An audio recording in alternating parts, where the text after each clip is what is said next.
Live here from Egg Harbor Township High School. It's the Cape Atlantic League Finals right here on Cape Atlantic Live. Nick Costco alongside Brian Kniff. As we get set for the boys' game, Atlantic City High School taking on the Ocean City Red Raiders. 5 versus 2. Both these teams, Brian, looking for history this afternoon in EHT. Both looking for their first Cape Atlantic League title in over a decade. It's been quite a while for both of these two squads, but some great semifinal games we had on tap just the other day at Atlantic City High School. Of course, Atlantic City winning a thriller over Middle Township. Dante Thompson put up 50 points. Ocean City, a low scoring but a great defensive effort in their win on Tuesday as well. So as we look ahead to this game, I would say definitely a clash of styles between AC and Ocean City.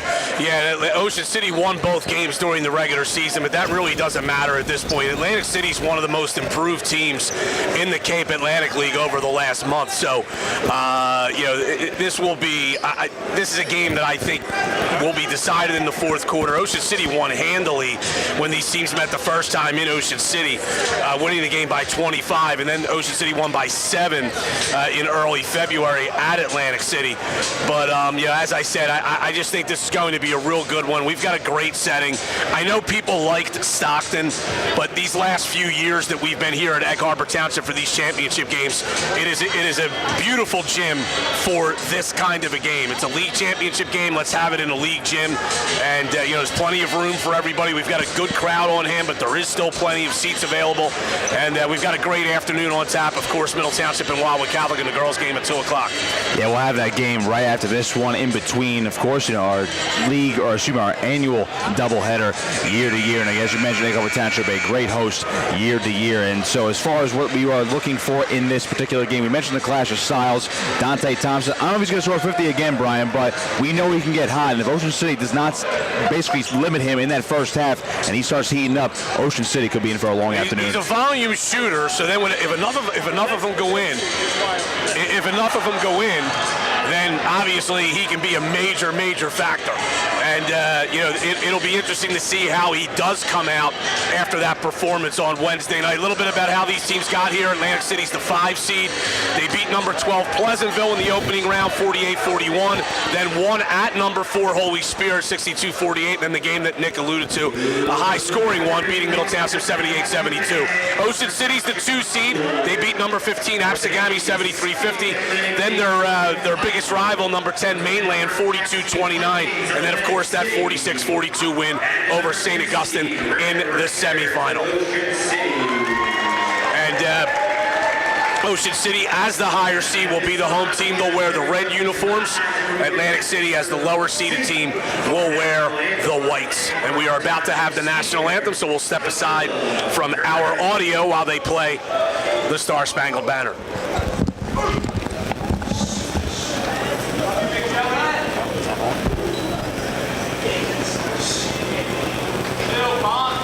Oh, say, can you see by the dawn's early light what so proudly we hailed at the twilight's last gleaming, whose broad stripes and bright stars through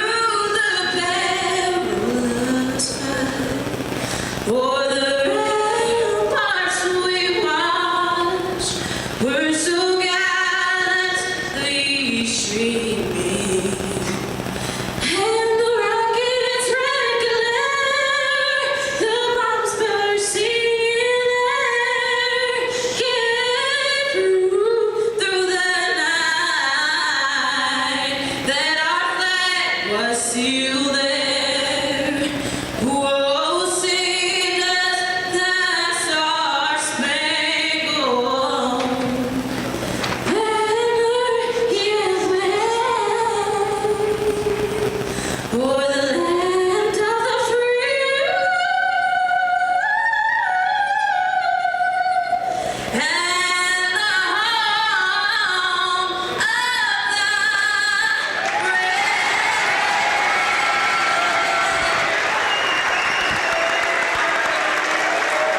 Nicely done. Star Spangled Banner in the books. Getting ready for basketball on Cape Atlantic Live.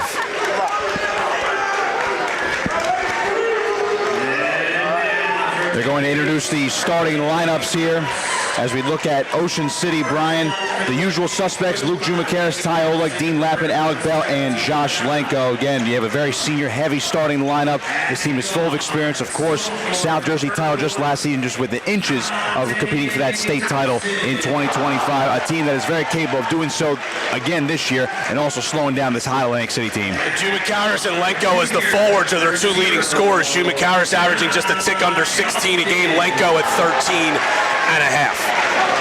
On the flip side for Atlantic City, again, the usual suspects. When Atlantic City is at full strength, they are very, very dangerous. Kanai Austin, Dante Thompson, as we alluded to before, Tamir Rex, Jalil Daniels, and the big man, Javon Lane. Okay, a mix of seniors and some young bucks, especially Thompson, just a sophomore right now. So Atlantic City building for years to come, Brian, but also another team that has a lot of veterans and a lot of experience. And as Nick mentioned, Thompson averaging 21 a game. He's coming off that 50 piece the other night against Middle Township. Kanai Austin averages 10 a game, and then Rex averages a little over 9. The coaches, John Bruno in his 37th season, 532 and 403 in his career for Ocean City. Wayne Nelson for Atlantic City, his 4th season, 70 and 34. 3 officials, of course, for this championship game. It's Dan Bradley, Dwight Davis, and Frank Bazil. And kind of setting the scene here, you see the bleachers on the far side are full. On the and then on the baselines, there's a good smattering of fans as well. Ocean City has a nice student section to the left. You can see them right behind Ocean City's bench there as the starters are being introduced. And again, I think the league did really well creating this tournament, Nick. I mean, it really has been, you know, it used to just be one championship game, and I think it was 4, then it went to 6, then it went to 8, whatever it was. And now every team in the league has an opportunity to compete in this tournament. And it is really a wonderful thing. You know, a lot of times, you know, the people that are in charge of organizing things when it comes to high school sports a lot of times are under scrutiny and get criticized a lot. But when they do a good thing, sometimes it doesn't get recognized. But the Cape Atlantic League has really hit a home run with this tournament, and particularly having these championship games here today. It'll be Jumacaris for Ocean City and Lane for Atlantic City as we are ready to go here at Egg Harbor Township. Always a great time on this Saturday in late February as we get ready for the peak of high school and college basketball season, late February, early March. As Brian said, Jumacaris and Lane set to take the opening tip right here at Egg Harbor Township. And the Cape League Atlantic Finals are underway. Dante Thompson with the basketball has started out for the Vikings in their road whites. Ocean City is in zone defense here. Here's Daniels from the outside, no good. Ball dribbled out of the rim, and now Dean Lappin up ahead. Here's Josh Lenko for Ocean City. Into the paint, back out Oleg, and now Lappin again, right wing. Ocean City will be one of the more patient teams you ever see, especially in the Cape Atlantic League. One of the more patient teams you'll see. We saw that on display against St. Augustine Prep in Tuesday's semifinal, in that 46-42 win. Thompson was going for the steal there. A chance now for Ocean City. That's Oleg from the right wing, and he's got it. Ocean City strikes first, 3-0. Ty Oleg playing with a lot of confidence right now. He had the big second half in the win over St. Augustine Prep. He's not a big scorer, but he is capable of doing that. He had 11 in the semifinal, off to a good start here. Kanai Austin into the paint, hop step, and that layup is no good. And a good rebound pulled down by Jumacaris, and now Lappin the other way. One thing about Ocean City, even though they're not overly big with Lenko and Jumacaris, those kids are strong as oxes. Inside ball was loose for a second, but Jumacaris ever there to recover. And now the Red Raiders were swinging around. There's Dean Lappin on the right wing. Jumacaris into the corner for Oleg. They'll bring it back out, Alec Bell. And again, they're going to swing it around. They're very patient, Ocean City. We'll see this theme throughout the afternoon. Jalil Daniels was trying to give chase there to the basketball. Oh, a good pass. Jumacaris almost bottled. And now here comes Tamir Rex. Floating one for Thompson. Up off the glass, no good. The putback, also no good and stripped as Kanai Austin had a third chance at it. Yeah, you know, when you're in a game like this, when you get an opportunity to get easy baskets, you got to convert. Yeah, it's very early in the game here, but that's a missed opportunity for Atlantic City. And here's a steal. Great play by Olick on the inbound. Right in front of Tamir Rex, up ahead for Dean Lappin. And now underneath Alec Bell. From the baseline, he'll take it back out, though, with the left-hand dribble. Lenko thought about a three. And now here's Alec Bell again. Lenko does most of his work in the lane, but he can make an occasional three, especially if you leave him open. Here's Lappin, trying to drive baseline, a little crowded. Lenko underneath two guys around him, but he's able to convert off the glass, and Ocean City's up 5-0. Good finish by Lenko, good patient move. Got the defender on his hip. Quick little bank shot. Here's Dante Thompson trying to do it all himself, and he can't convert. Ball loose, up for grabs, last touched by Atlantic City. So Ocean City, 2.5 minutes in, they lead 5-0, but they have swarmed the AC offense, and Vikings right now, Brian, just struggling to either make their shots or find a shot. What you like right now is they're letting a little physical play go, and that's what you like to see in a game like this. Lenko in the corner, there's that three ball, he's got it! Ocean City causing a ruckus here at Andover Township. It's 8-0, 5:20, and a timeout here from Atlantic City. 30-second timeout, and you can see it coming there. 30-second by Atlantic City. And Wayne Nelson needed that to kind of settle things down as Ocean City off to the hot start. I did mention how Lenko can make an open three occasionally, and he knocked that one down, hit nothing but net. When we talk about these two teams, Brian, we mentioned the chase for history, at least in terms of the league. You know, Ocean City, first time at least since 2010 that they've been in this spot. And the interesting thing about that, back then in 2010, it was a one-off. That game was actually held here at Egg Harbor Township. And then it went back to Stockton. I don't know if there was construction going on or whatever it was, but that game was held. They won in double overtime against Lower Cape May in 2010. So all these players for Ocean City either weren't born or were infants when Ocean City last won a Cape Atlantic, or their only appearance in the Cape Atlantic League Championship game that they won. Here's a steal by Alec Bell. Bell the other way, trying to get by Daniels, puts one up, and he converts, and right out of the timeout, Ocean City making Atlantic City pay again. It's a 10-0 hole for the Vikings. Boy, that was a really composed finish by Bell. Nice jump stop and good use of the left hand. Thompson trying to get hot, off balance, no good, but that one is going to be called a foul as he absorbs some contact on the shot.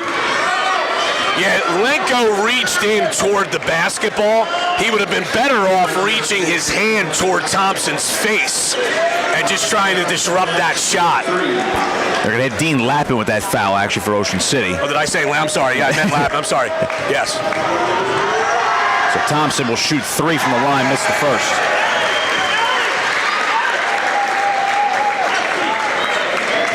Let's not forget, Brian. I mean, Dante Thompson, yes, he had 50 on Tuesday, but it seemed like Atlantic City needed all of his 50 to beat Middle Township. So he's got to get going here for AC as he's missed now 2 free throws from the charity stripe. First sub into the game, Hanif Rios for Atlantic City, number 10. It's a little different here. You know, a lot of high school gyms, you just have a wall behind the basket. Dante Thompson's got to shoot looking at the Ocean City student section as he makes the last of 3 and puts Atlantic City on the board. Vikings showing 2-2-1 zone pressure here.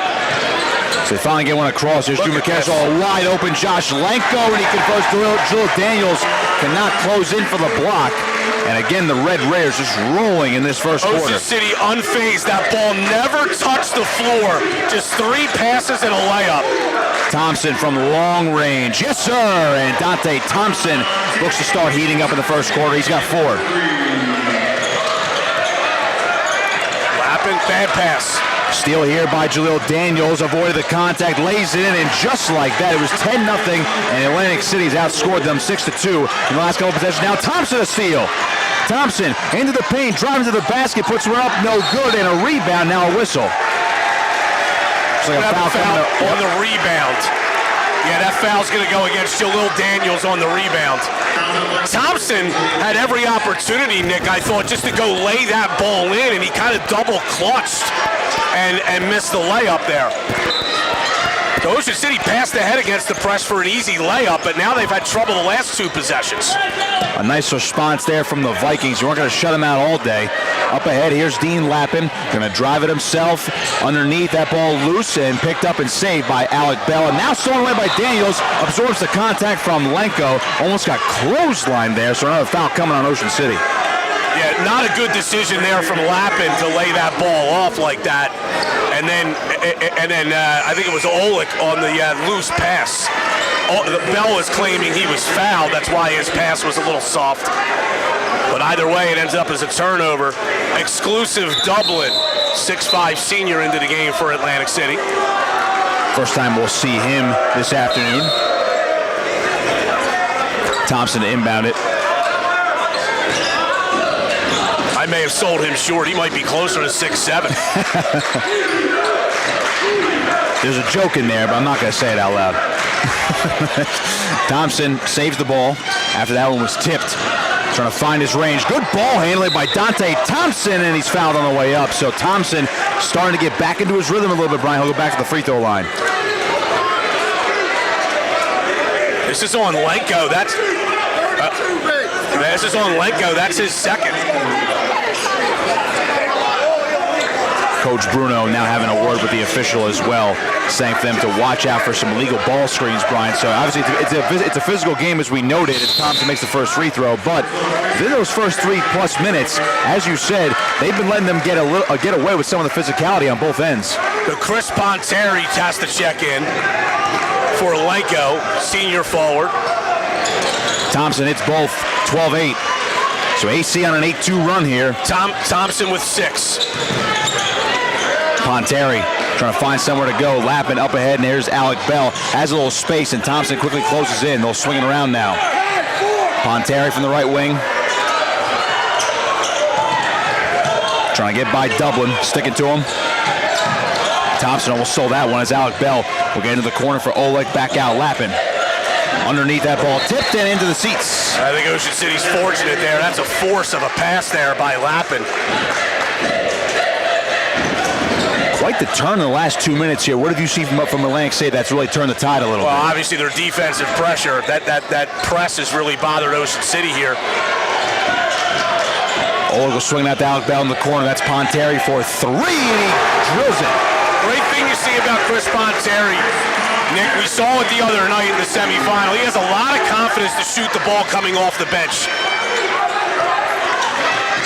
Underneath, here's Tamir Rex from inside the free throw line. He'll back out. Now he's slipped. He's got to recover. Ball's loose on the hardwood here. And out of bounds it goes as Thompson gives chase. And he stepped out of bounds. It'll be Ocean City basketball. I don't know if they want to check. No one's going over there, but I would think you'd want to check that spot to see if there's moisture of some kind, because he went down pretty easily with no one around him.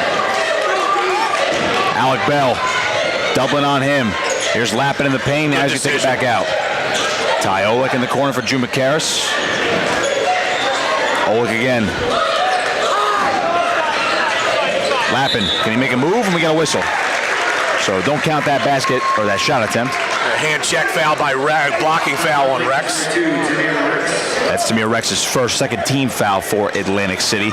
Coming into this afternoon at 17-9 on the season. We'll see them in the playoffs as well as Ocean City.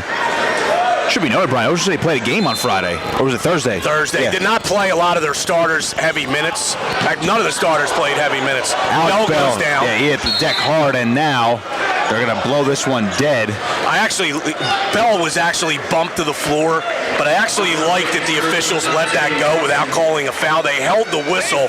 Lappin picked up that loose ball and not to call a cheap foul there. But you start to wonder, though. I mean, Oleg slipped there as well. Is the floor in general slick here at EHT? We do have a kind of a warm day outside, which is nothing.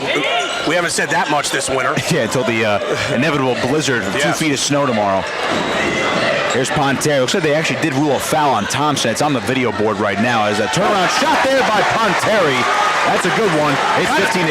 Kind of lulled the defender to sleep with a ball fake when he turned, and then was able to square his shoulders and knock down the 10-footer. 17-8, beg your pardon. Rios, good feed to Jaleel Daniels, and they answer on the other end. Atlantic City cuts it back down to 7. 90 seconds remaining in this first quarter. Good use of the left hand by Daniels there. Ocean City raced out to a 12-1 lead, and now a loose ball again on the floor. Rex had it. What are they going to call here? And the mistake, this is jump ball. The mistake that was made there was made by Ponteri because he ran right toward Bell after he threw the pass and drew his defender there, and Bell was immediately double-teamed. Ocean City keeps it on alternating possession. 1:24 remaining, first quarter. Red Raiders on top by 7. Oleg has to find Lappin in the backcourt. Rex is going to follow him. Lappin moving fast into the corner. Good pump fake by Ponteri. Trying to split the defenders and gets one to go down and one. That is a great basketball move by Chris Ponteri. Foul goes to Jalil Daniels, his second, and it's already the 14th foul for Atlantic City in this quarter. Daniels tried to come in and draw that charge, and he was late getting there. Ponteri knew he was late. And he could get there and finish at the rim, and now he'll go for the three-point play, but misses the free throw. Haven't been many misses of shots by Ocean City so far. They've been pretty clean on the stat sheet this afternoon. Here's Thompson. Good ball handling, driving to the basket, and Dante Thompson starting to feel it in this first quarter. Up ahead, Thompson almost stole it as he runs into the patrons. They save him from drilling himself into the bleachers. Good effort. Give Thompson a heck of a lot of credit because he scored at the rim and then ran all the way back defensively to get involved in that play. Drew McCarris. Now here is Ponteri. The hot man off the bench with 7 points. We'll turn around to Drew McCarris. He's calling for some assistance. Drew McCarris. Good ball move by Ocean City, but it's poked away. Anif Rios the other way. That one's poked and stolen. Alec Bella back up. Here's Ponteri. Ponteri. Great Good pass. feed to Drew McCarris. Boy, Ponteri has really given them a spark off the bench. High scoring first quarter so far. Get a stoppage here. Offensive foul's an illegal screen. Illegal screen called against Jalil Daniels. And now Ocean City will have an opportunity here to take the last shot as Jalen Day, number 5, checks in for the Vikings. Jalil Daniels has 3 fouls now. And now we have... There's an issue with the scoreboard, I believe, here. The official score is asking for clarification on the lap. That was the 15th foul for Atlantic City in this quarter, but they're trying to clarify the free throw situation. There's no free throws on that. It's an illegal screen while the offense has team control, so Ocean City gets the basketball. There were definitely some questions, so now they have sorted all of that out. But that still is Daniels' 3rd foul of the game, so he's already in foul trouble. We're not even at the end of the first quarter. Here's Alec Bell. Bell trying to get by Rex. Here's Ty Olick. Lappin. 15 seconds to go. Lappin again. 10 to shoot. Oleg corner. Bell trying to drive baseline, putting one up. It blocked away by Thompson. He's got to come back the other way. Thompson up ahead. Kanai also to the basket. No good. Oleg pulls down the miss, and that'll end the first quarter. Good job by Lappin hustling back to bother that play. I thought Bell went a little early there, but Ocean City dodges the bullet as the layup was missed at the buzzer. 1 quarter in the books. 21-12. Ocean City leads Atlantic City in the Cape Atlantic League Finals right here on Cape Atlantic Live. This broadcast is brought to you by ULMER'S Appliance Service. ULMER'S Appliance Service is a family-owned and operated business serving Cape May County since 1974. It doesn't matter the age of your appliance or if it's electric or gas, they repair them all. If it's broken, they'll fix it. For service, call 609-399-4398. ULMER'S Appliance Service, ready to aid your appliance needs.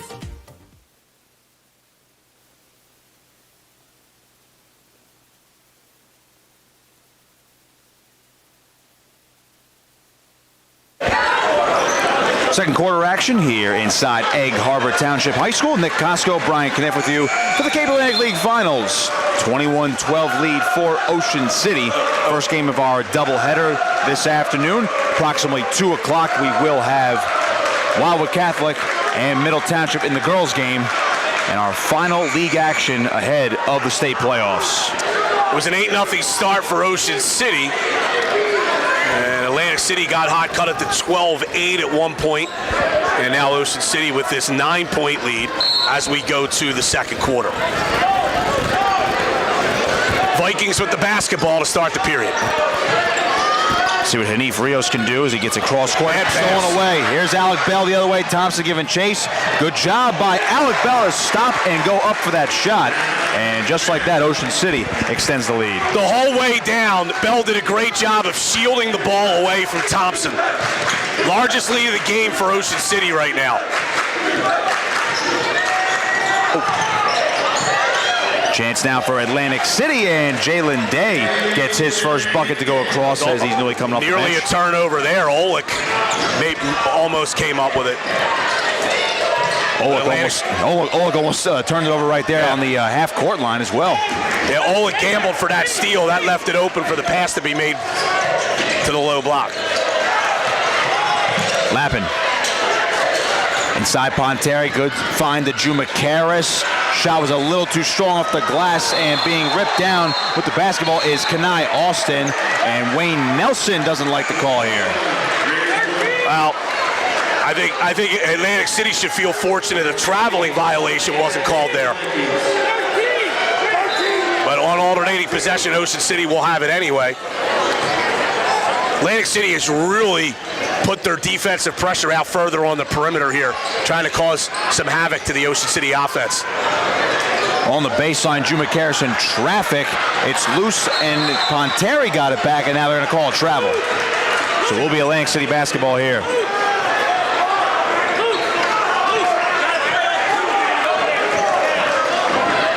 Tamir Rex back up the floor for Atlantic City. Vikings in their first Cape Atlantic League final since 2018. And Dante Thompson, a little too strong. Ocean City with an opportunity to run. Bell, again, the stop and shoot right there. He's just been timing those layups very nicely. 25-14 Ocean City. And Bell and Ponteri have given Ocean City a big lift offensively, combining for 13 points. Straight on three this time. That one's good. Tamir Rex, the senior, getting a much-needed bucket for the Vikings, and Ponteri open on this end. He was even thinking about a long three, but now was just able to settle it down a little bit. Chris Ponteri was never taking that shot. Maybe a fake look for our broadcast table over here. That ball's loose on the hardwood, out of bounds. Last touch by the Red Raiders, so a little miscommunication. Yeah, I think Bell was trying to throw it to Juma Karras' outside hand. It was a little wide of him, and I think Juma Karras thought that there might have been a teammate over there on the wing and never went for the basketball. So it's a turnover, and that pressure by Atlantic City bothering Ocean City there. Thompson trying to take it himself. He hits the deck, and he goes hard into the bleachers. Seems to be all right. He slid across the floor there. And that's going to be another foul coming to Ocean City. Dean Lappin, his second.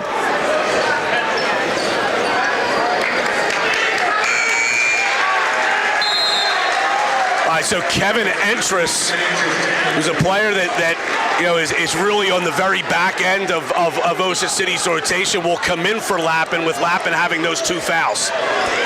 Pass here inside to Austin. Great play by Entris to cause a jump ball. He thought it was a steal, so he was a little beside himself. So Atlantic City will keep the ball right here, and even Coach Bruno is questioning that call as well. Rex to inbound. Underneath, Austin. One dribble, and he puts it up and in. Set play there for Atlantic City on the inbound. Get a wide open layup. Good execution. Oleg finds Entris, so he's opening into the paint, off balance shot, no good. The putback is also no good. Juma Karras couldn't finish, and now Thompson up for Atlantic City. Juma Karras needs to come down and then go back up with that. There's Thompson. Entris is on him. Thompson to his left, got a whistle. Screen. That illegal screen bothering Atlantic City right now. It's another turnover. That's on Javon Lane. That's Lane's first. Lane got his body too wide. He had his leg outside his body and his knee, and Entrus tripped over that for the foul. Ty Olick. Oh, he lost the basketball. And last touch by Atlantic City. So Ocean City keeps it on this end. This is the thing with Lappin not in the game.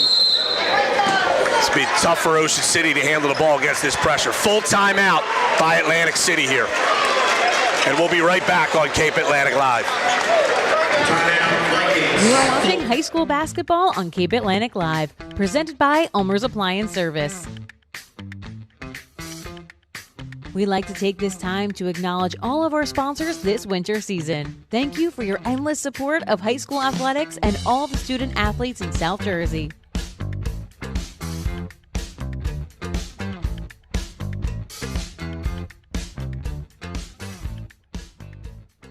Once again, you're watching high school.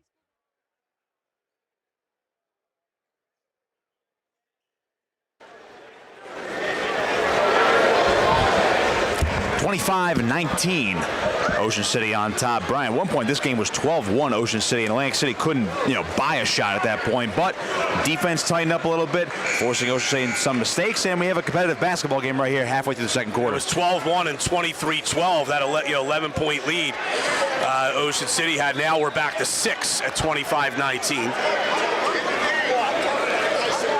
And Ocean City, I'm sure, is trying to do its best to go as long as they can with Lappin and Lenko on the bench with those 2 fouls. Olick to inbound. Alec Bell, Thompson on him.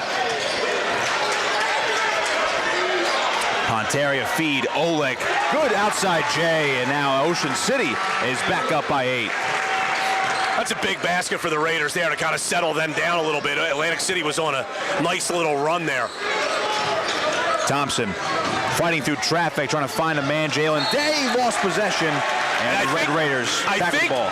Nick, I think Entrus may have tipped that pass ever so slightly, and that's why Day couldn't handle it, and it went out of bounds off of his fingertips. Alec Bell. Thompson on him. Run and jump now. There's a kicking violation. Kanai Austin did a good job closing in on Bell, but of course, this is not soccer. And like most pressure defenses, especially on that run and jump, Atlantic City's or Ocean City's players that are further down the floor, someone has to recognize that and come to the top of the key area, because that's where you're going to beat that and then go attack. Entrus. Guarded by Jalen Day. And more contact. Well, Jalen Day got away with a foul. Jalen Day put both of his hands into Entrus's chest. That's supposed to be a foul. And then Entrus had to pick the dribble up and try to make a pass, and then he traveled. Let's see if the Vikings can take advantage of the turnover. There's Kanai Austin. Tamir Rex again, driving into the paint. Hop Seb, good right-handed floater, a little too strong, doubling the rebound for the moment, got pickpocketed, and now that ball goes out of bounds, as I'm not sure what Kanai Austin was trying to throw that basketball. Maybe back to Dublin, Brian, but that was a bullet to out of bounds. Yeah, Dublin was 6 feet away from him. There was no way he was going to catch that pass. Austin would have been better off ball faking and then taking a little short jumper in the middle of the lane. Here's Olick, up ahead. Entrus. He's been another spark plug here for Ocean City in this game with Dean Lappin on the bench right now. Alec Bell in the corner. Drew McCarris swinging her out. Entrus, three-pointer on the way. Rainbow shot, a little short. Ball loose, and Ponteri saves it. Play. Olick got stripped, and now Thompson back the other way. Up ahead. A chance there for Kanai Austin to the basket. He converts. Good little swing right there, 5-point swing right there after the missed 3, and that ball is going to be stolen by Rex, trying to be saved. Dive for it. Drew McCarris comes away with it. Ponteri off the glass, and Ocean City back up by 8 again. Great hustle by both teams, and Ocean City just happened to beat Atlantic City that ball. Good find to Jalen Day, who converts on the other end. So Atlantic City and Ocean City trading buckets in the second quarter. Thompson as a facilitator there with that great pass for the assist. Spin move from Olick. Ponteri pump fake, steps to the side, 3 ball short. It's loose, rebound Rex. Now he gets a spin move. Oohs and ahs raining down here in the HT. Thompson, long range three, short. Had a wild sequence right there.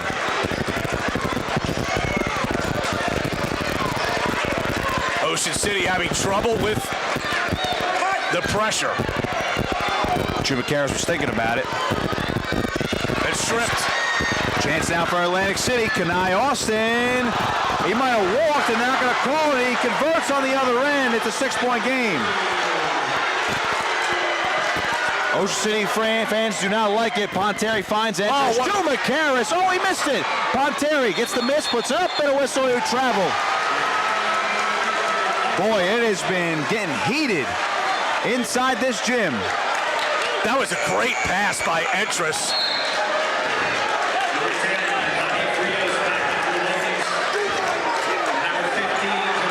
Ocean City is upset that traveling violation wasn't called on Austin. It was close. The officials let it go. And Atlantic City converted the basket. 4-point game now, and Atlantic City has the basketball, and you can sense the momentum swing. Vikings have trailed by as much as 11 this afternoon. They've cut it to 4. 2 minutes to play in the half. Ocean City desperately trying to get to the half with their 2 starters, Lappin and Lenko, with those 2 fouls on the bench. Here's Rios. Rex now, top of the key, trying to go in between, right-handed floater, no good, and a tough rebound pulled down by Javon Lane, and now they're calling travel as he fell backward. Yeah, Lane fell to the floor with the ball. That's automatic on a travel.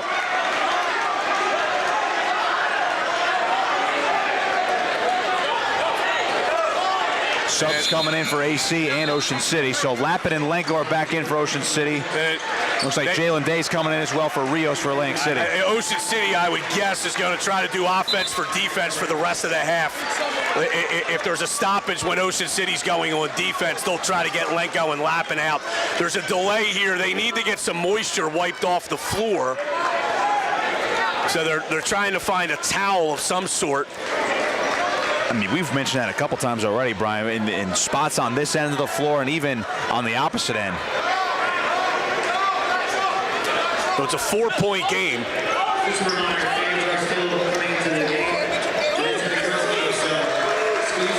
think they're asking you for towels, Brian. Well, listen, we bring a lot of stuff to the games. We don't have towels.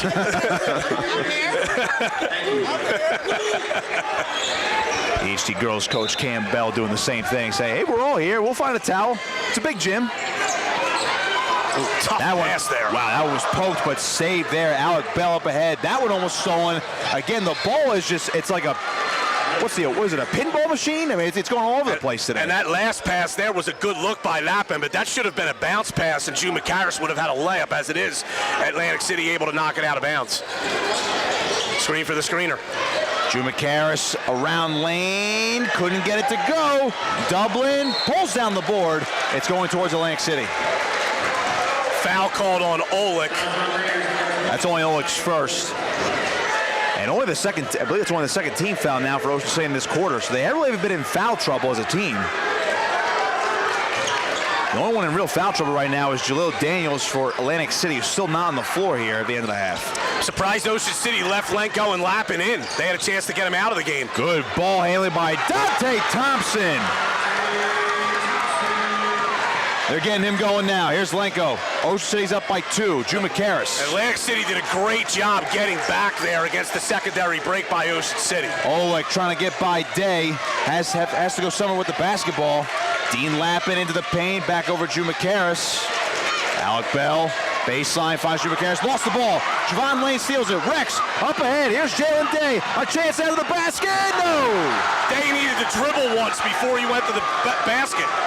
Dean Lappin across the timeline, 45 seconds. Look at this, coast to coast. Oh, now he lost the basketball. It's loose. Thompson's got it. Here comes Dante Thompson. Good move to the basket. No good. The putback also wasn't good by Day. And now Bell the other way. Well, Ocean City needs to settle down here. They're playing Atlantic City's game.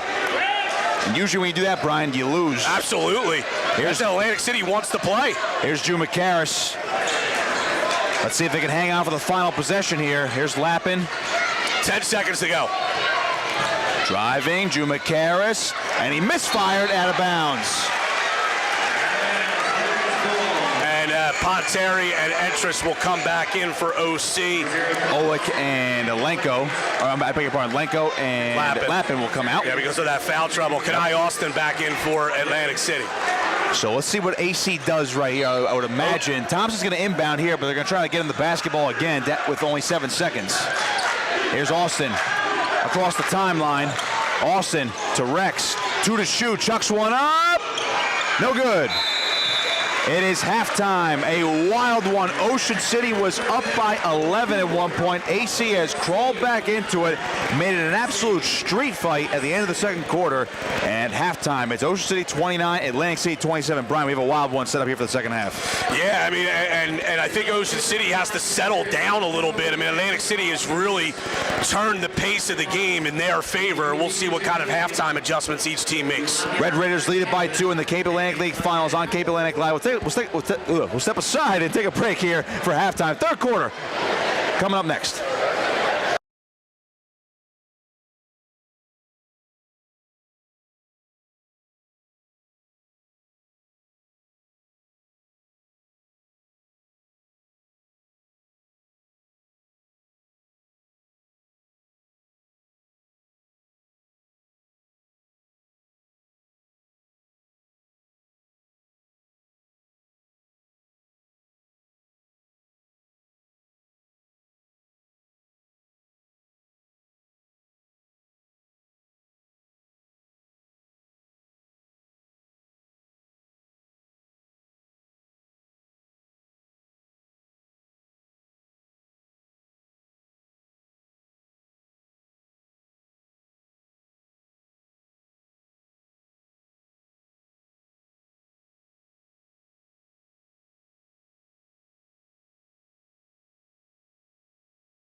40 seconds remaining before we resume the basketball game here inside Egg Harbor Township at the Cape Atlantic League Finals.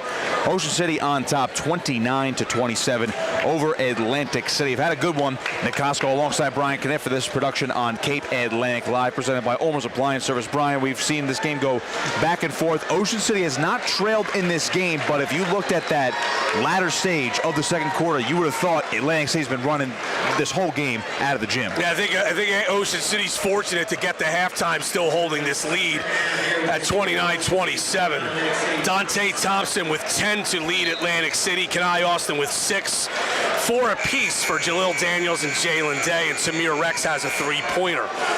For Ocean City, Chris Ponteri leads them off the bench with 9. Josh Lenko with 7. Alec Bell with 6.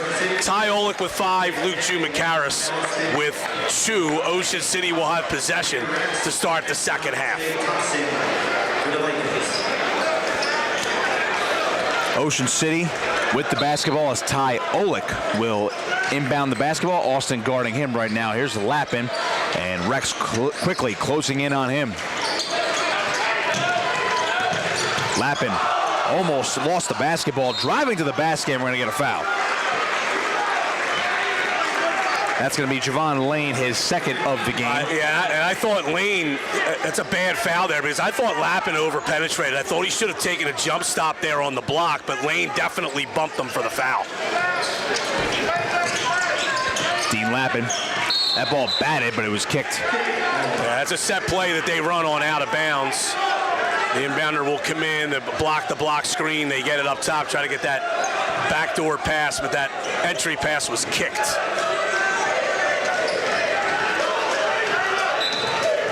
Olick to inbound. Lappin again in the corner. Kick it back out. Lenko guarded by Lane. Now Alec Bell. Thompson sticking to him. Bell getting by, bumping Lane, putting one up. No good. Jumakaris to put back. Also no good. Lane trying to save it. Boy, Jumakaris is struggling today. He's their leading scorer. He's only got 2 points.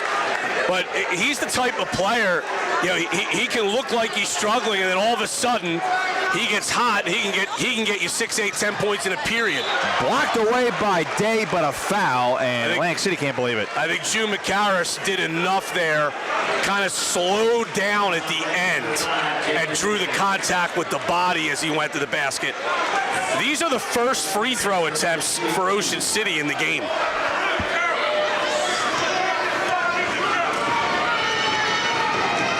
Taking his time is Jumakaris. Nails the first. And the interesting thing, too, Nick, is that Atlantic City picked up 2 fouls on the first possession here on Ocean City. So, you know, you're only 35 seconds into the quarter, and Atlantic City, there was going to be a lane violation there on Thompson had Jumakaris not made that free throw. He goes 2 of 2 now. Jalen Day from the free throw line. Ball up for grabs after the missed shot, and it will stay on this end.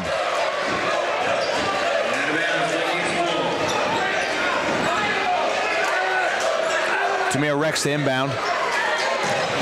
Threw it away. Miscommunication there as Dean Lappin will go coast to coast. Now feed it off to Jumakaris. Trying to turn around, put one up in traffic. Also no good. And Dante Thompson the rebound. Thompson lost the handle, and Rex trying to pick it up, and it's still loose on the court. A dive for it. Thompson saves it. Still diving by both of these teams. Man, Ty Olick able to cover it up, and it's going to stay on this end. Rex is a little worse for wear there. Looked like he banged his left hip. Walking gingerly right now is Tamir Rex. And Dante Thompson will inbound the basketball. Dublin returns for Atlantic City. Floating a pass here, a little dangerous, but Rex able to get there on the receiving end. Rex getting by Olick into the paint, right-handed lay-in, no good, and out of bounds. Staying with Atlantic City though. Yeah, that got tipped onto the shoulder of Lappin and then went out of bounds. Thompson for 3, no good. Good box out by Jumakaris. Olick with the rebound. Up ahead, here's Lenko. Open is Alec Bell. Traffic coming, kicks it back out. Lenko for three. Too strong. Offensive board. Look at the hustle by Ocean City again. Now Alec Bell trying to convert. No good. Great play there by Olick. Great play to tip that out and keep it alive, and then Jumakaris got fouled.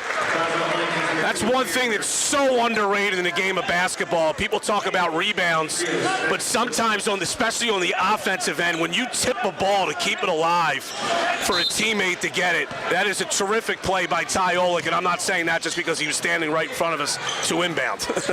Second foul there assessed to Tamir Rex. Ty Olick for three, a little short, and an offensive board here by Jumakaris. In a 4-point game for AC, you can't afford to give Ocean City too many opportunities. Lappin finds Lenko, one dribble, turns, puts it up, got it in the foul. That's a great move by Olick. And really, Lappin really whipped that pass to Lenko in stride. Anif Rios called for the foul. Excuse me, I meant Lenko on the move. Excuse me, go ahead. Lenko now from the free throw line for the three-point play. On the way, it rattles home. 6-point lead for the Red Raiders. Still have never trailed in this ball game. Jaleel Daniels checks back in for Jalen Day. First time we're seeing Daniels since about early stages of the second quarter. Remember, he has 3 fouls this afternoon. Yeah, they have the score correct now. They put an extra point up on the Atlantic City side. It's actually a 7-point lead now. Oh, Thompson might have gotten away with a foul there. Thompson now going to take it himself towards the basket. No good. Jumakaris on the rebound. So Ocean City up by 7, trying to extend the lead. Here's Alec Bell. He'll pivot and dribble back out. Here is Olick. Jumakaris, one dribble, kicking it back out. Lappin thought about it, kicking it back out. Good ball moving again by Ocean City. Alec Bell with the left-handed roll. No good. Better off with a jump stop in the lane there. Anif Rios the other way. Good step, and that basket won't go down. And a foul. What do we have here? We have...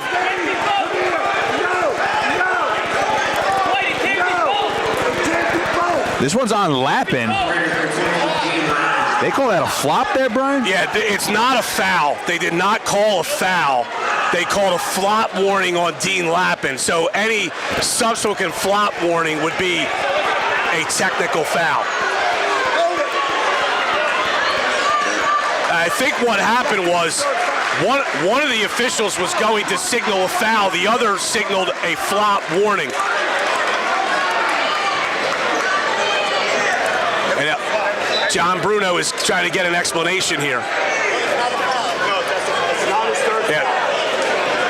Yeah, they're trying to correct it now on the score, the official scoreboard. Lappin not being charged with a foul here. That's what they're trying to get correct. Yeah, so they changed it on the actual scoreboard in the arena as well. He had initially had 3 fouls, but because it was only a flop warning, he still is only at 2.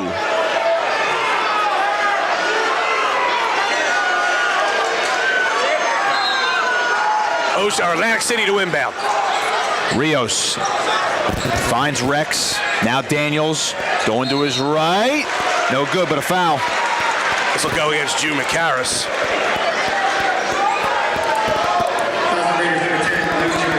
So that's Jumakaris' first, and now Daniels goes to the line for 2. So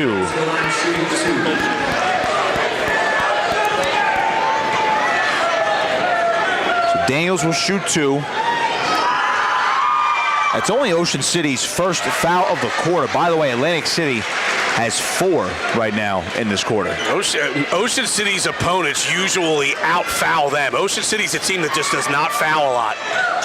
Daniels 1 of 2, and Lenko pulls down the board. 6-point lead for the Red Raiders. I think Atlantic City wanted a double dribble there. I think they had a case. Now we have a foul on a reaching Tamir Rex. Yeah, he fell to the deck towards the scorer's table right here. That's his 3rd. So now 2 AC Vikings, Brian, are in foul trouble. Rex and Daniels both with 3 apiece. And this is the 5th foul already on Atlantic City. So the officials were trying to clarify that as well, but Lappin is waiting to shoot his free throws. He'll shoot 2, as now it's bonus time.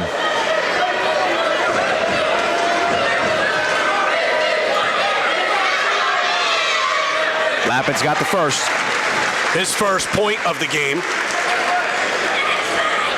Well, we saw where Atlantic City had the advantage in the second quarter, Brian, where they lulled Ocean City into playing their own type of game where it was just absolute chaos, and AC was thriving off it, but Ocean City has settled in here in the third quarter, back up by 8. The other part of it is if you don't want to get pressed, don't let the other team score. And that's what Atlantic City has done so far, or Ocean City's done so far. Rex had it poked away, could not recover, and Ocean City back with the basketball. Ty Olick the other way. Olick to Lenko. Good ball movement again. Drew McCarris back out to Lenko. Daniels sticking to him. Olick with Thompson on him, trying to poke the ball away. Dublin's going to back off a little bit. Now Alec Bell. Lenko swinging it out. Lappin trying to find an opening down the baseline. Here is Alec Bell again. Ocean City won't mind taking some time off the clock and really making Atlantic City work on defense. Lappin, good move to the basket, and that one is still able to be saved. Here's Olick, right wing. Olick pulls up for a short 2, and Dublin the rebound. Now a foul on Ocean City, and that's going to be on Olick. That's his second. The one thing, listen, it's the natural course of basketball. Some people don't like it, but when the fouls are 5-1 in your favor, you don't want to be reaching in after someone grabs a rebound, because subconsciously or even consciously, the official is going to try to make up that difference, and that's where that foul occurs right there. Tough break there for the Red Raiders. 4 minutes to go, third quarter. AC down by 8. Daniels underneath, Dublin, one dribble, pivoting, turning. Tamir Rex into the paint, left-handed lane is good. Use the glass. Rex found a seam and was able to convert. Alec Bell spinning over to Olick. Ponteri. Ball was batted, stolen away. Daniels up ahead. Here's Rex, finds an open Thompson. Thompson lost a handle on the basketball. Yeah, as he was bringing the ball up, Nick, his left thigh hit the basketball out of his hands. And that's an unfortunate break for Atlantic City. Yeah. It may seem like simple math, but it's a massive difference between a 6-point game and a 4-point game at this stage. No doubt. You know, and when you're in a game like this, as I mentioned at the top, anytime you can get easy baskets, you have to be able to convert those. Little clap from Daniels right here. He's getting back into it as he was able to poke the ball away.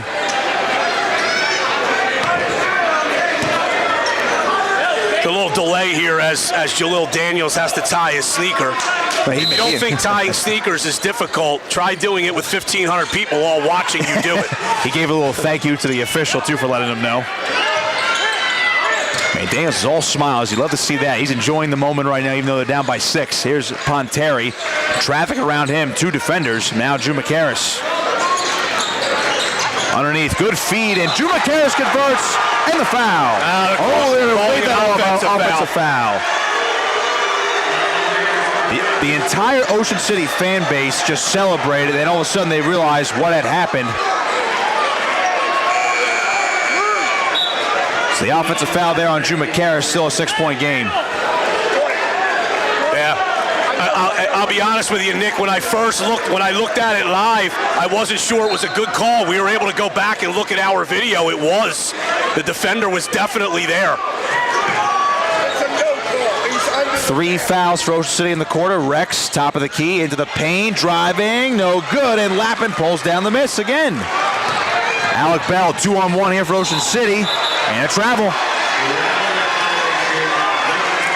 Tough break for Ocean City. So, and I think on that one, Bell would have been better off just attacking the rim.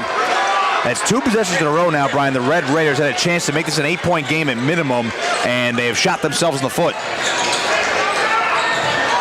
Dublin. Thompson, Lanko's on him.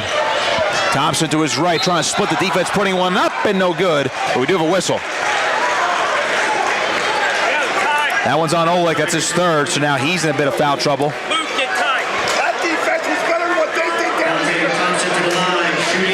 Thompson's going to shoot two here. Brian trying to cut the lead down to an easier 2 possessions. But now Ocean City has to worry about some foul trouble a little bit. Again, with Oleg, that's his third. That's also Ocean City's 4th team foul this quarter. Oleg is 3 for 5 from the line. Or, Thompson, excuse me. Make it 4 of 6. Drew McCarris come back in. Oleg will take a seat. And a tough time for Oleg to be on the bench here, Brian. As we saw what he did on Tuesday. When he gets hot, he can take over a game, even in a low-scoring game such as this. He's an important presence on the floor. Guys, take your time. Thompson. 2 of 2. Those were his first 2 points of the second half. He has 12. 4-point lead for Ocean City. Alec Bell was triple teamed. Good ball movement again. Drew McCarris. Thompson hits the deck, and Drew McCarris converts. Got to be a flop warning. That's a good call by the official there.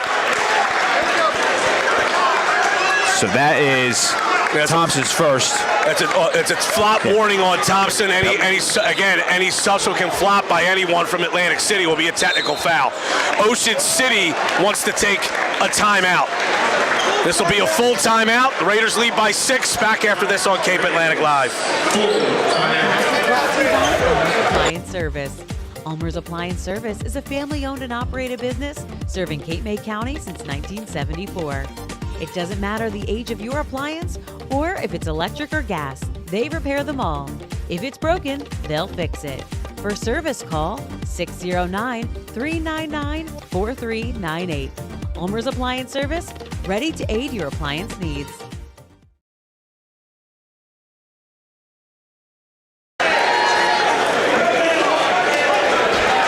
.2:15 to play in this third quarter. 38-32. Ocean City on top. Atlantic City trying to crawl their way back into it, Brian, and they've had their moments. Have also missed some shots. We've seen some. I mean, again, I think both teams at this point are guilty of, hey, there's too many self-inflicted wounds here. Otherwise, Ocean City might be able to run away with it, or we'd have a back-and-forth affair where we're tied every possession. Yeah, right now it's just basically Ocean City kind of holding Atlantic City off. And Ocean City had a real good start to the third quarter. They got their lead up to as many as 7. Now we're a 6-point game, and Atlantic City will have the basketball. Atlantic City opened this game. They were down 10-0 and then 12-1, but they have been able to get back into it, even 23-12 at one point. But they've kept themselves in it. Tamir Rexel on the right wing. Thompson, 3-ball, no good. Drew McCarris the rebound, and Dante Thompson not nearly as hot from beyond the arc as he was on Tuesday night. Closing in on Alec Bell up ahead. Here's Dean Lappin. Good find. Lanko for 3. No good. Good offensive rebound by Ponteri. Lanko again driving, lost the handle. Saved there by Dublin, and now Thompson up ahead. Here's Jalil Daniels. That's an offensive foul. They'll bump into him. Oh, they're going to count the basket. And 1 for Jalil Daniels.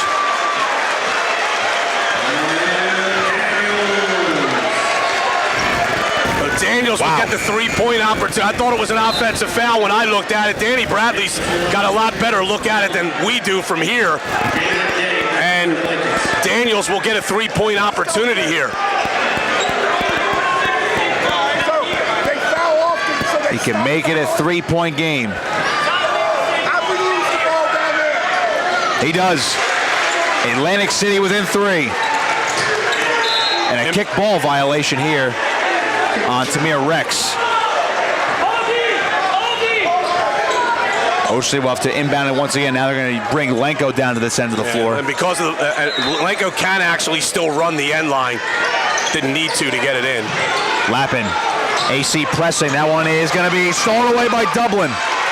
Thompson the other way. He could tie it with a 3 if he chooses. He'll drive to the basket, floating on air, no good. And the putback by Day's also no good. AC with their chances, can't convert. Lappin up ahead. Oh, what a pass! Open Drew McCarris makes it a 5-point lead. The long bounce pass, and that is a big bucket for Ocean City.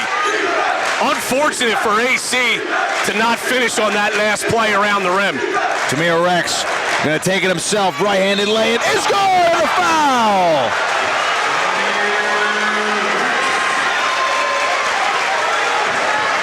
They're gonna hit Ponteri, that's his first. And now Rex will go to the line for the three-point play.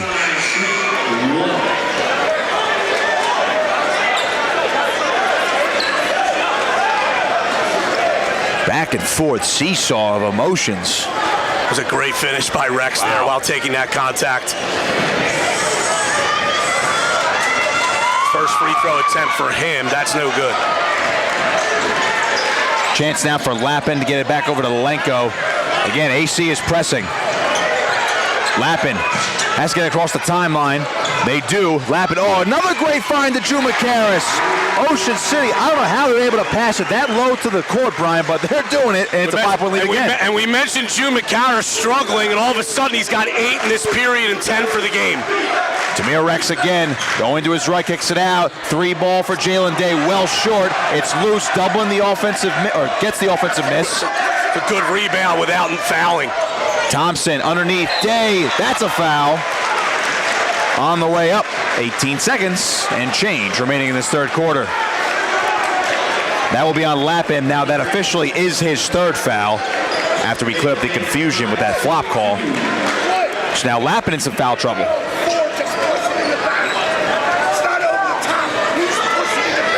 Jalen Day will shoot 2 from the line, nails the first.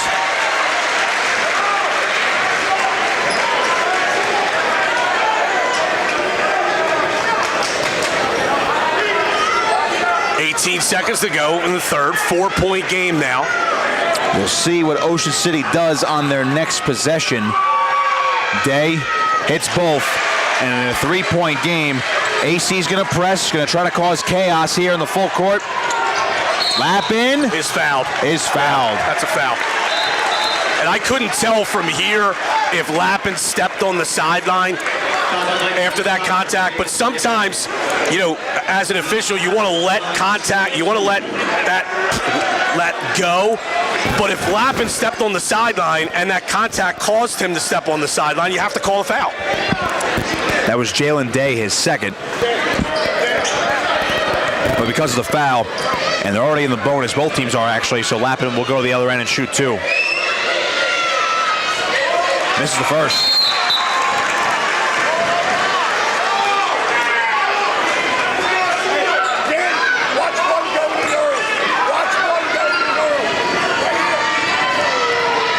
You gotta love the gamesmanship from John Bruno and the officials as Lappin goes 0 of 2. Offensive rebound, Drew McCarris. Now it's loose. Daniels corrals it. 12 seconds. Here comes Thompson. Thompson to the basket. Off balance. No good. And he draws the foul. 8 seconds remaining in the third quarter. AC down by 3. And now Thompson's going to go back to the free throw line. Alec Bell called for the foul. Ocean City fans didn't like the foul, but the contact by Bell knocked Thompson off his natural course to the basket. It's an obvious foul. That was Bell's second, by the way. But Thompson can cut into it here. Got the first. Entrance coming back on for Ocean City. Lappin will take a seat. Remember, he's got foul trouble. He's got 3, as does Ty Olick. There's something to watch out for in the fourth quarter.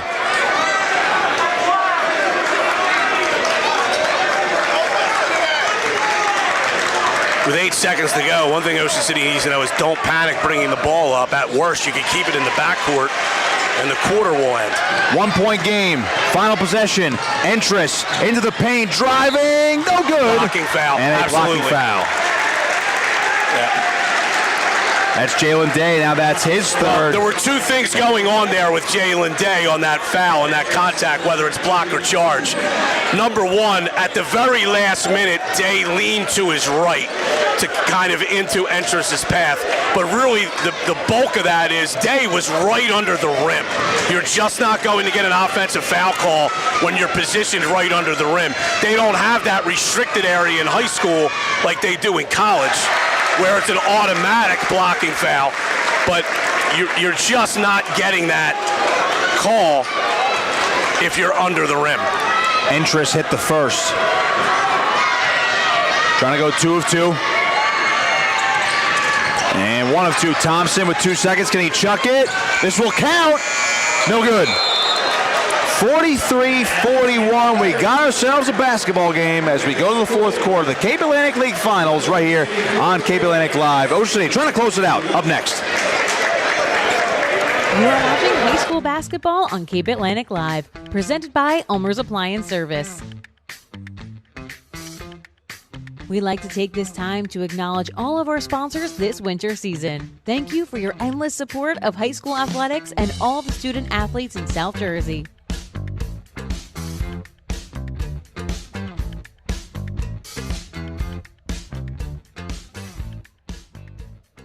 Once again, you're watching high school.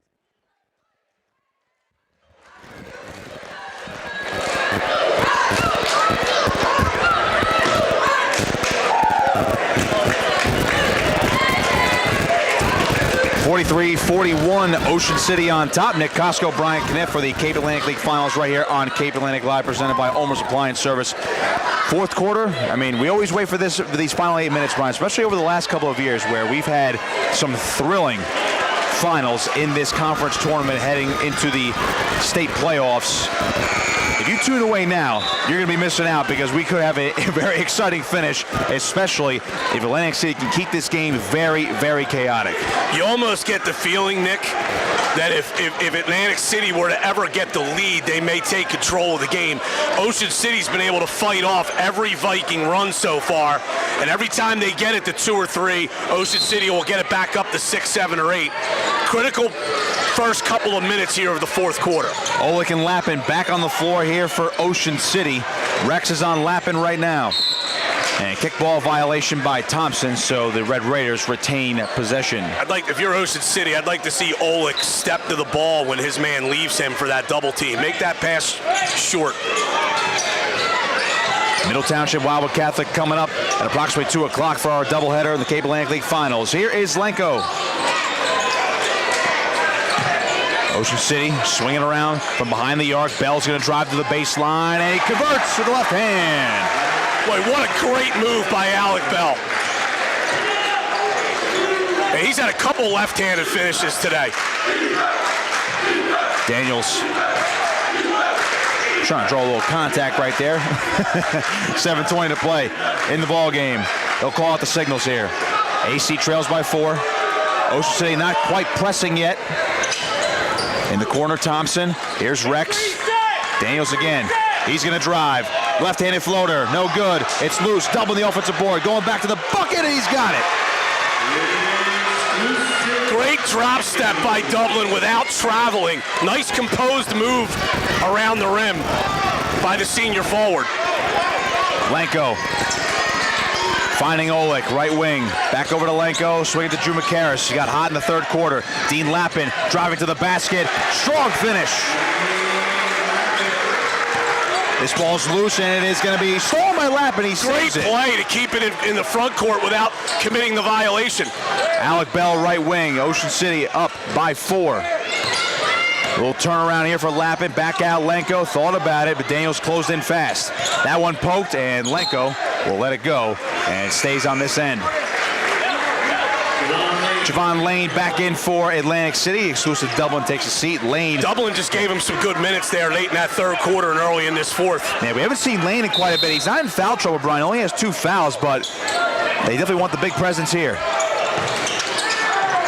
A little double team action on for Atlantic City. Oleg driving, handing it off, gets it back though. Lenko straight on 3. No good. Thompson the board. Thompson. Good ball handling, driving, right-handed floater, no good. It's loose and poked away by Jalen Day. Third chance, Lane goes up and a foul.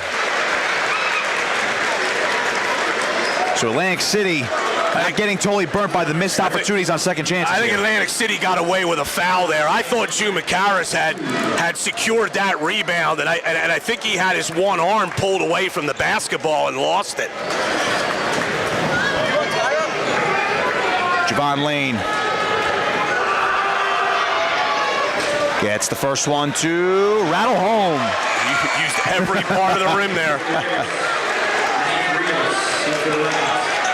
You mentioned how this gym's a little bit different, Brian. It's obviously one of the bigger gyms in South Jersey, but because you're surrounded all around by fans and not just a wall on the ends of the basket, I mean, it's definitely a different visual for these guys, especially at the free throw line. Daniels took the rebound away, but now Drew McCarris has it. Boy, that was close. Daniels nearly made that a three-point play for Atlantic City. Oh, Oleg drops the pass. Wow, here comes Rex the other way with the steal. Rex, dish, Thompson, yes! 1 point game. This one's loose again. Bell is able to recover. Now Ty Oleg, 5.5 to play. Atlantic City. It's a foul. Still fighting, and now Rex going to get called for the foul. Yeah. That's his 4th. So one more and he's done.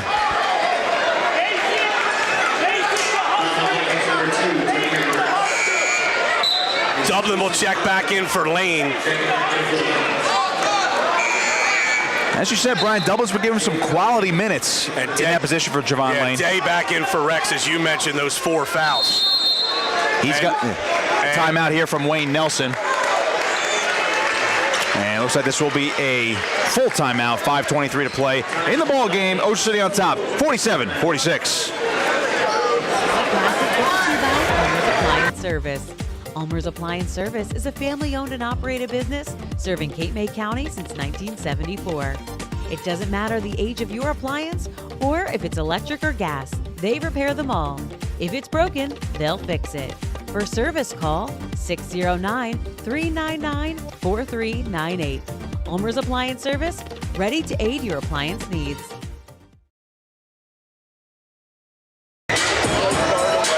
47-46.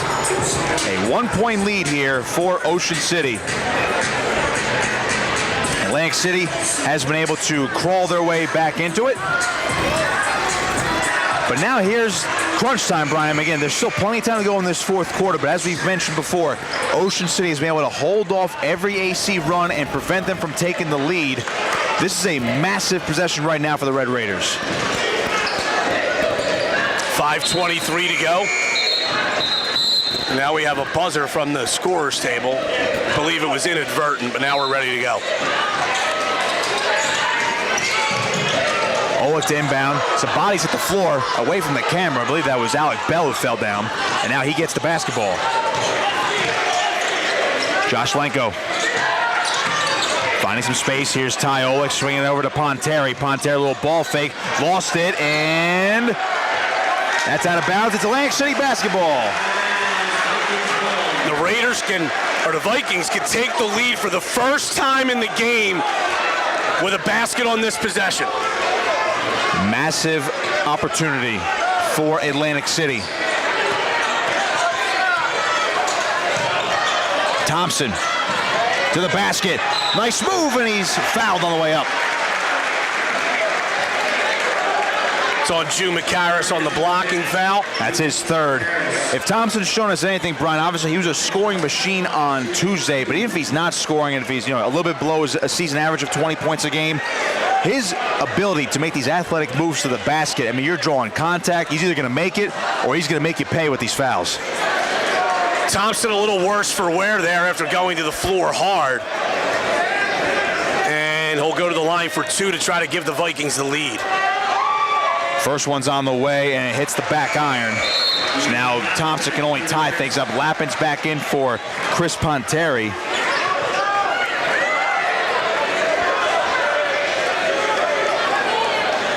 Ocean City's short bench has been evident tonight. Obviously, they've used 7 guys, though, with Entrance coming in today, playing a role. Thompson for the tie. He's got it. The first time we have been tied since the opening tip. Vikings pressing again. Here's Lappin. Good find to Alec Bell. And it converts. And again with the left hand, which he needed to do to shield the ball away from the leaping defender.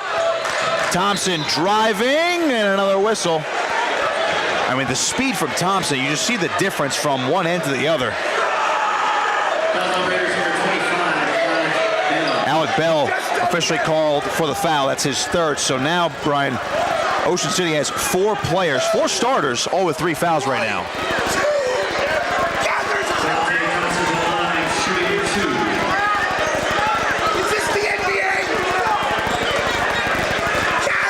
Thompson to the line for 2. John Bruno doesn't like the fact that Thompson's getting 2 free throws. He made an NBA comment. It was pretty good. So obviously that's for all fair. There's been a point of emphasis this year, though, to when the player is gathering on the way to the basket at the high school level to give that shooting foul, and that's what happened there.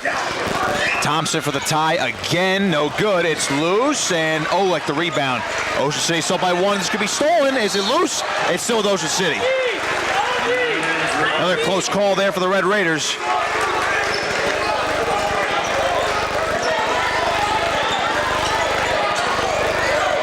Long way to go in this one. 4.5 minutes, and boy, this game has felt like a marathon in the second. Oh, stolen away by Thompson. Go for the 3 in the lead. Yes! Dante Thompson gives the Vikings their first lead of the ball game. Lappin, he traveled. AC is turning the game around here in the 4th quarter. But that play by Thompson there with the steal, and you knew he was going to launch that 3. Nothing but net. And now the Vikings on top by 2 with 4:14 to go. Wayne Nelson called Dante Thompson to us, Brian, special. That's all you have to say, special. Jaleel Daniels left wing, inside Dublin. That was a travel there on Dublin, not called. Well, they got away with one now. They'll keep the possession going halfway through the 4th quarter. Rex, hop step, right-handed lay-in, no good. It's loose. Rios recovers. 3 ball in the way. Short there. Drew McCarris pulls the miss out of the air. Boy, Thompson, that would have been a dagger. Bell struggled getting it out there, but now here's Olek across. Drew McCarris. Good find. Bell ties it up. Ocean City fortunate that pass got through. That long cross-court pass. Back and forth we go. Dante Thompson up the floor now for Atlantic City.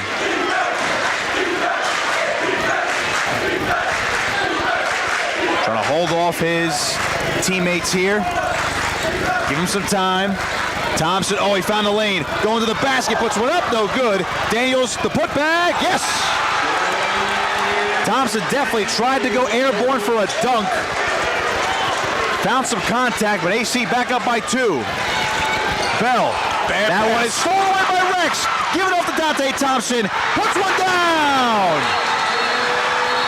Dante Thompson has electrified the AC fan base. It's 55-51 with 2:54 remaining. This is not a timeout. Alec Bell went down injured. He'll limp off the floor, Alec Bell. Will go back to the Ocean City bench.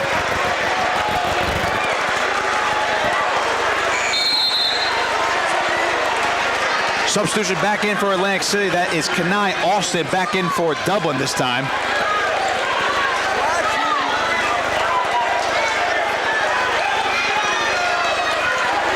It's been some spurt by Atlantic City. It has. They were doing some cleanup along the baseline. They were sweeping. Here's Lappin.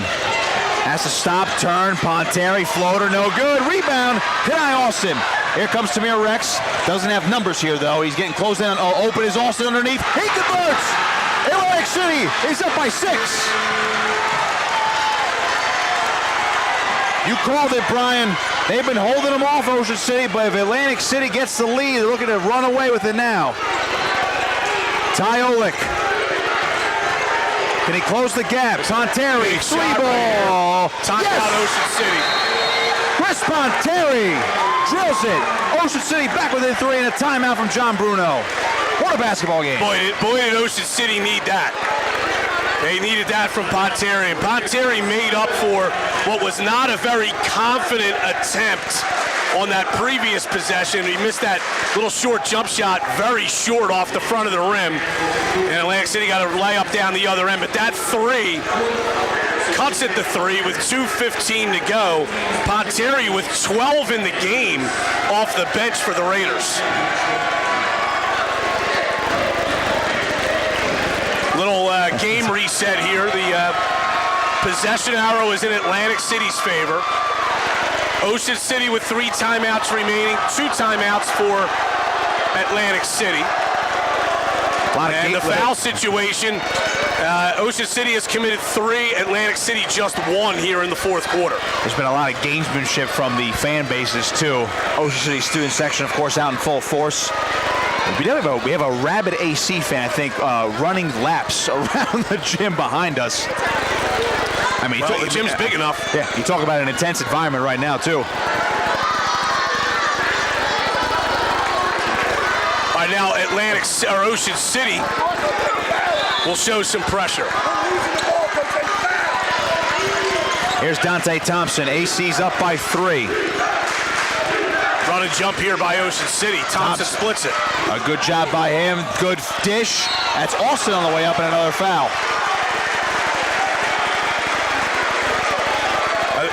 This is on Lappin. That's his 4th.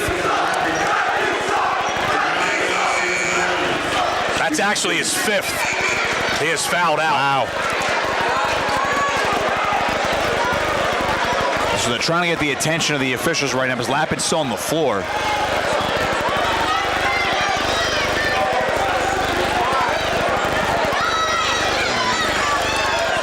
So they are informing Coach Bruno that it is the 5th on Dean Lappin. So Ocean City has 20 seconds to replace him. And John's going to take all 20 seconds to voice his displeasure. He's never one to shy away from his opinion on the basketball court, I can tell you that. Bell will check in for Lappin. Lappin gets a nice hand from the Ocean City contingent. So Lappin, nice little ovation, as you mentioned, Brian, from everyone in attendance. He played hard today. He had some great passes, some great assists this afternoon. 4 points he finishes with.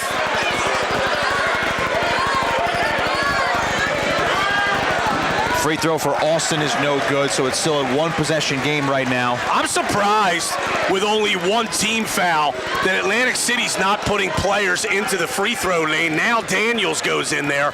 You could be aggressive going after a miss for an offensive rebound. That should have been a violation on Thompson, but Ocean City clears the rebound. Thompson came running in from behind the three-point line well before that ball hit the rim. That's something Coach Bruno's been arguing, at least as far as we can hear, next to us almost this entire game. Now Ocean City has to run their offense without their point guard. Ponteri hits the deck with a whistle. That'll go on Thompson, I believe. And it is.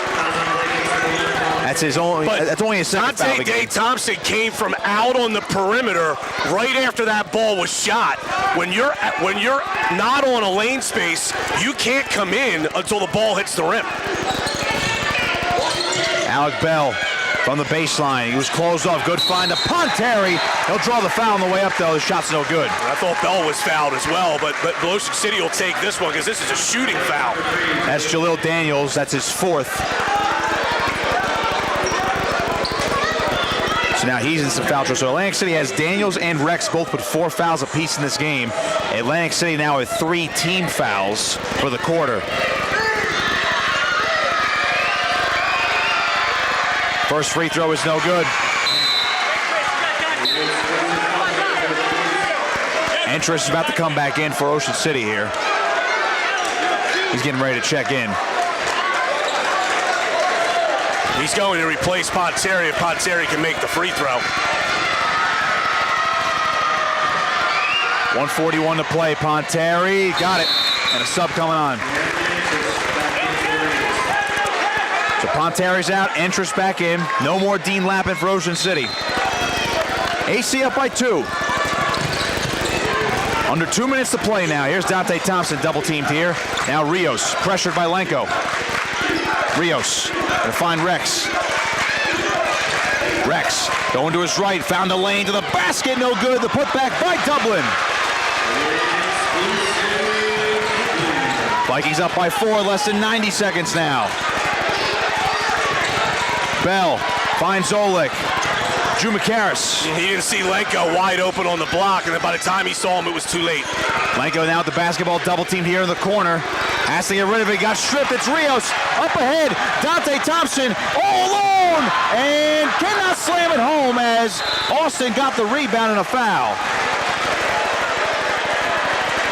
I know what Thompson's going for there, Brian. I mean, a dunk like that maybe takes the air out of the entire Ocean City part of things, but a layup does too. It does as well. Thompson's actually down. He is hurt right now.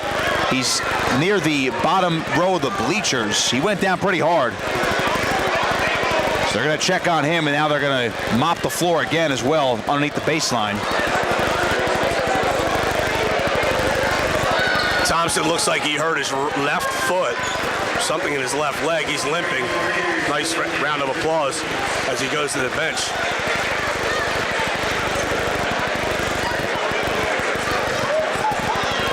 He'll be able to walk off under his own power.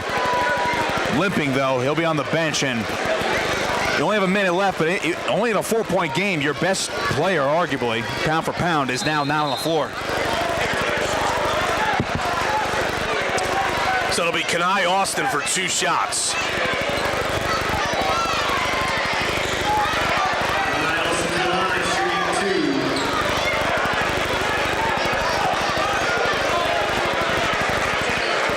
Exactly a minute to play. Kenai Austin. First one's on the way. No good. Thompson cannot come back into the game here. Yeah, Thompson cannot come back in until at least one tick of the clock has gone off. That's why he can't sub there. The officials alertly pick that up. Atlantic City does have 2 timeouts left remaining for what it's worth as well.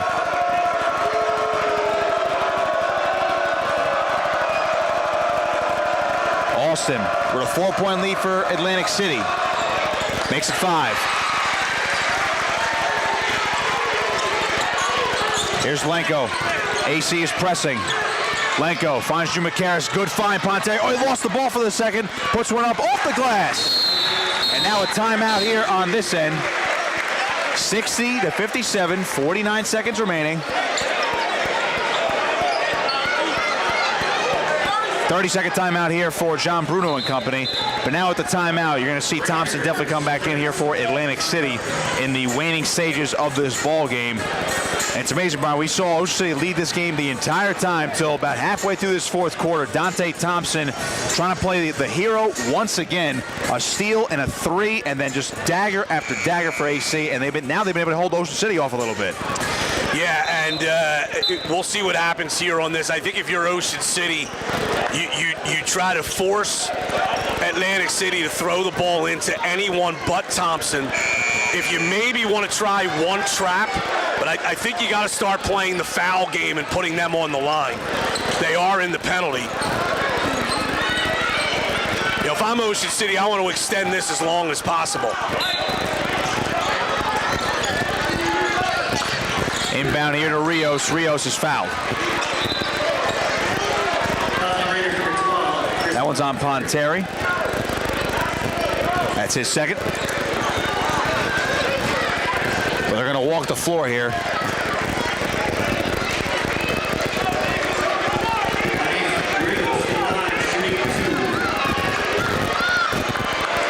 So Rios is going to shoot 2. Yeah, this is Rios' first trip to the foul line. First one's good. Atlantic City has not been in the Cape Atlantic League Final since 2018, if you can believe that. And they are now less than a minute away from getting that elusive conference crown. Rios too strong in the second one. AC's up by 4. Alec Bell. Oleg up ahead, wide open Drew McCarris. And back to a 2-point game. 38 seconds, another timeout. I'll be honest with you, Nick. I'm surprised, actually, that Atlantic City would be pressuring like that with that 4-point lead there and leaving themselves vulnerable in the back. And Ocean City passed ahead quickly. If I were Atlantic City there on those free throws, I'm getting back quickly and make Ocean City score in the half court rather than get that quick basket right there. So 38 seconds to go, still an awful lot of time. 2-point game, and this might be the same thing here. I mean, Ocean City, a little different here because it's only a 1-possession game. They may try to play defense a little longer and then foul, but again, you got to keep it out of Thompson's hands if you're at Ocean City, and if you're Atlantic City, you want to draw something up here on this inbound to try to get the ball into Dante Thompson's hands. Well, we know if Thompson gets a good look at a three-pointer, Brian, he's going to chuck it up, and if that goes down, he's not. He is not shooting a three-pointer here. There's no way. I mean, we've seen it before, but we have a 2-point lead. There's no reason for him to shoot a three. Atlantic City will inbound the basketball here. They have to go the length. They can run the end line. Ocean City not guarding the inbounder. Thompson's taking his chances. They're going to get him the basketball here. Oh, he lost it. He slipped right in front of the Ocean City bench. Ocean City will have the ball back with 36 seconds left. Atlantic City calling a timeout. That is unbelievable. 30-second timeout.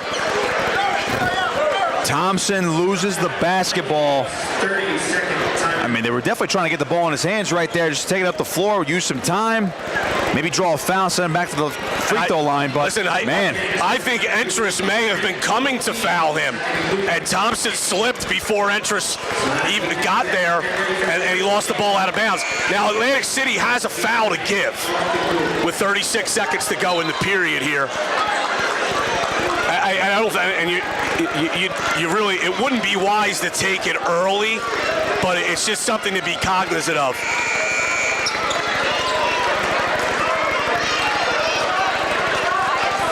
.36 seconds could be a very long time in this fourth quarter. Ocean State down by 2. Josh Lenko. There's someone to go with the basketball. AC trying not to foul here. Oh, a chance here. Drew McCarris has his own shot block. It's blocked again by Double. Now Lenko, third chance, we're tied. 20 seconds. Here comes Dante Thompson up the floor. Ocean City does not have any fouls to give. Thompson, you know he's going to hold for the last shot. And if I'm Ocean City, I'm going to come run at him and get the ball out of his hands. Here's Dante Thompson, one-on-one, driving, contact, and that is going to send him to the free throw line. Alec Bell the foul. And with 5 seconds left, Thompson. Dante Thompson to the line, shot 2. He'll shoot 2.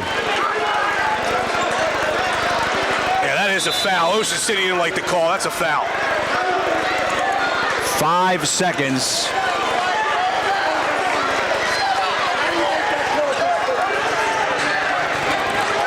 As you mentioned, Brian, Ocean City not a fan of the call, but as we saw on our board, definitely contact and a foul there. So with 5 seconds left, Thompson will go to the free throw line. He'll shoot 2. Massive moment here. All kinds of scenarios now play themselves out. Whether he makes both, if you're Ocean City, you have a chance for a 2 to tie, 3 for the win. If he only makes 1, things might change. But again, only 5 seconds. Well, the other thing again, and this is where this really comes into play, Atlantic City has a foul to give. So, make or miss. First of all, if you're Atlantic City, you put players on the lane spaces and you go compete hard for this offensive rebound because you don't have to worry about a foul putting Ocean City on the line. If Ocean City rebounds a miss, you may be able to wait one outlet pass and foul. If they inbound the ball, if they make both, you have an opportunity to use that foul. Both teams have gone almost a decade and over a decade before getting back to this spot in the Cape Atlantic League Final. Both of them been out of title for a long time. Dante Thompson makes the first. He'll shoot one more. Ocean City has no more timeouts. Thompson with 24. Can he be the hero again?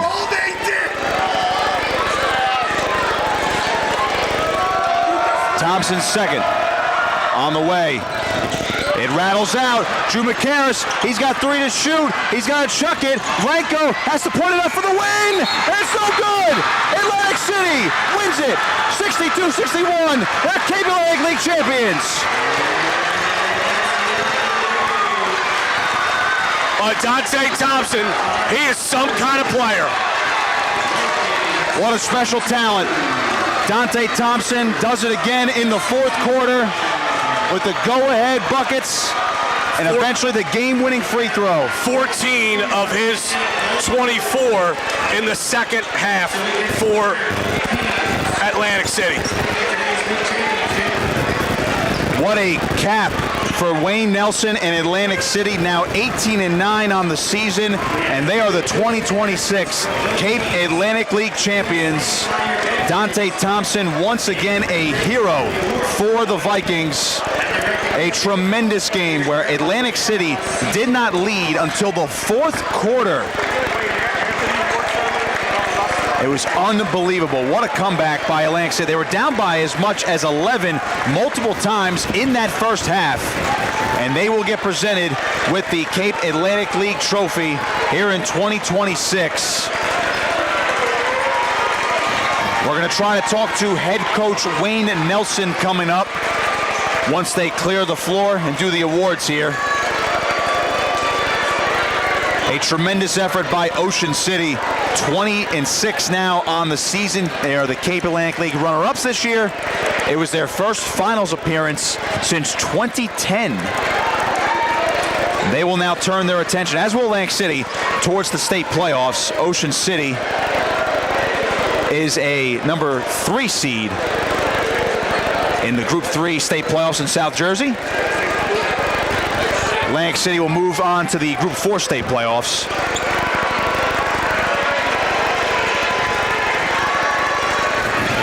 They were trying to clear up the floor and do some cleanup here before they award the trophy.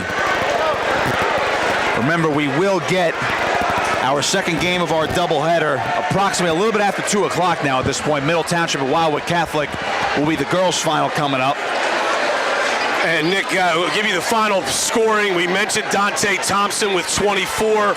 Jalil Daniels had 10. Kenai Austin with 9.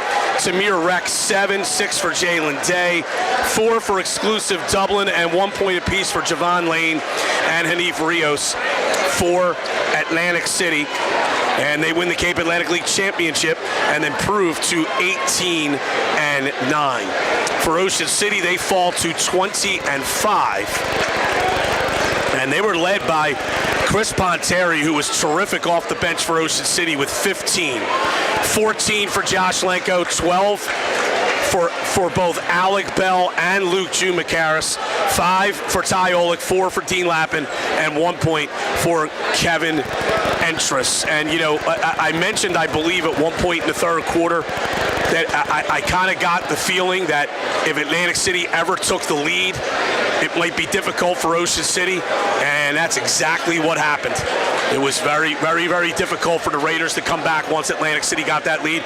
Give them credit, they did fall behind by 5 and tied the game, but Dante Thompson fouled with 5 seconds left and makes 1 of 2, and Ocean City's desperation shot from half court ended up hitting the something part of the ceiling, so that's out of bounds, and the game ended there. How about the hero ball again from Dante Thompson? He did it on Tuesday with 50 points. He was the difference maker there, and it ended up being a close game, and then does it again in the fourth quarter here. If Atlantic City's going to make a run in Group 4, Brian, he's going to be a big reason why. Wow, there's no question about it. I mean, and he's that type of player. And they're about to do the awards ceremony here, and as soon as they finish that, we will have Coach Wayne Nelson and hopefully get Dante Thompson on as well. But Yeah, I mean, don't tell me that these games don't matter. You know, you have a lot of people out there that kind of dismiss the Cape Atlantic League tournament a little bit because they say, oh, it's really all about the state tournament. No, Right. No. Winning this tournament is a major accomplishment. You're the best team in a 21-team league, and it's you know, is it the best league in the state? No, but it is a very competitive league, and you get a banner to hang in your gymnasium. This is a major accomplishment for Atlantic City. I know Wayne Nelson's been itching for a banner in that Atlantic City gym, and for the first time in 6 years, they will get one since they were named co-state champions during that 2020 season. And I'll tell you what, the deep history of Atlantic City basketball, just you can name any player, name any coach or any other player under the great Gene Barber. I mean, we look at Atlantic City basketball, Brian. New era is officially upon us. Wayne Nelson in his 4th season. He's won a lot of games. Now his 71st here today. As he closes in on that century mark, this is, I would say, probably the biggest win of his coaching career for this program. No doubt. No doubt to this point. Yeah, you're bringing a banner back to your city, back to your school. And, you look at the final score here, 62-61. This isn't a place where Ocean City a lot of times is comfortable playing a close game up in the 60s. And, Atlantic City, also not the greatest offensive team, but with what they did with turning up the tempo and making this game play faster than Ocean City wanted, that is where Atlantic City really won this basketball game. So they just gave congrats to Coach John Bruno and Ocean City for a hard-fought game, and boy, they played really well in spurts. Unfortunately for them, Atlantic City was able to take over, but now Ocean City will turn their attention to the state playoffs in Group 3. This is the longest postseason award ceremony I think I've ever seen. I don't know what the whole holdup is here, but like we said, we'll try to get head coach Wayne Nelson and Dante Thompson to talk with us after they present the trophy to Atlantic City. Yeah,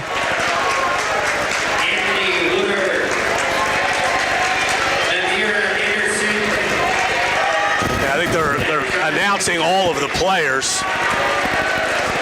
And again, it's Wildwood Catholic and Middle Township coming up next in the girls' championship game at 2 o'clock. And as much as I love the Cape Atlantic League for doing what they do, and I'll get in trouble for saying this, which I usually do once a game anyway, the championship game should always be girls first and boys second. Because the shame of it is the girls are going to play, a lot of these people are going to leave. And when you have the girls first, you get a lot of people coming in, and the second half is mobbed, and there's a great atmosphere in here. It almost feels anticlimactic when you have the girls game second. Well, either way, hopefully we get a good one out of Middle Township and Wildwood Catholic. We know those two schools will definitely do battle. Middle Township, the number 1 seed in the girls bracket. Wildwood Catholic, number 3, knocked off they actually knocked off number 2 seed EHT, who beat them twice earlier this year and denied the Eagles of a home game on this floor for the Cape Atlantic League final. And you look at these players being introduced for Atlantic City, you can see the emotion. I mean, some of these players for Atlantic City, Nick, are actually crying. They're so overcome with emotion at winning this tournament, and they should be. It's a big deal. It should be. This is a big deal, and it is. Again, this is not an easy tournament to win. Even if you get a first-round bye, you got to win 4 games to do it, and it's really a good prep for the state tournament because the way it's set up, that's the same thing you have to do to win a sectional title. You got to win 4 games. And and it's 1 game elimination, and it is a great preparation for the state tournament. But again, you don't want to dismiss the accomplishment. So many people worry so much about the state tournament, but no matter what happens to Atlantic City going forward here, no one will ever be able to take away this trophy and the banner that they will get in the gym for winning the Cape Atlantic League. They were about to delay the celebration again as they almost mobbed head coach Wayne Nelson. And we'll turn our attention down to center court as they'll finally be able to award the trophy to Atlantic City. 26 Cape Atlantic League tournament champion, the Atlantic City Lightning.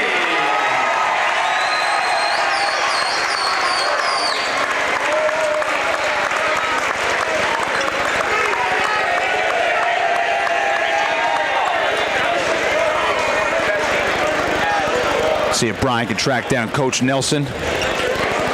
Get him out here first as his team gets mobbed. I'll take the team photo first, of course.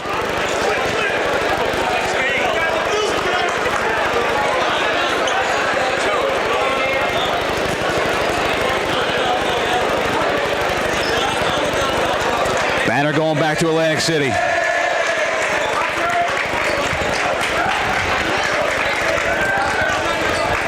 And we are now pleased to be joined in a second to a great hug from Coach Bruno and head coach Wayne Nelson. All right, we officially got him now. We have the Atlantic City head coach Wayne Nelson on the broadcast. Coach, first of all, congratulations. Long time coming for you guys. What a basketball game. Just first reaction when that buzzer sounds.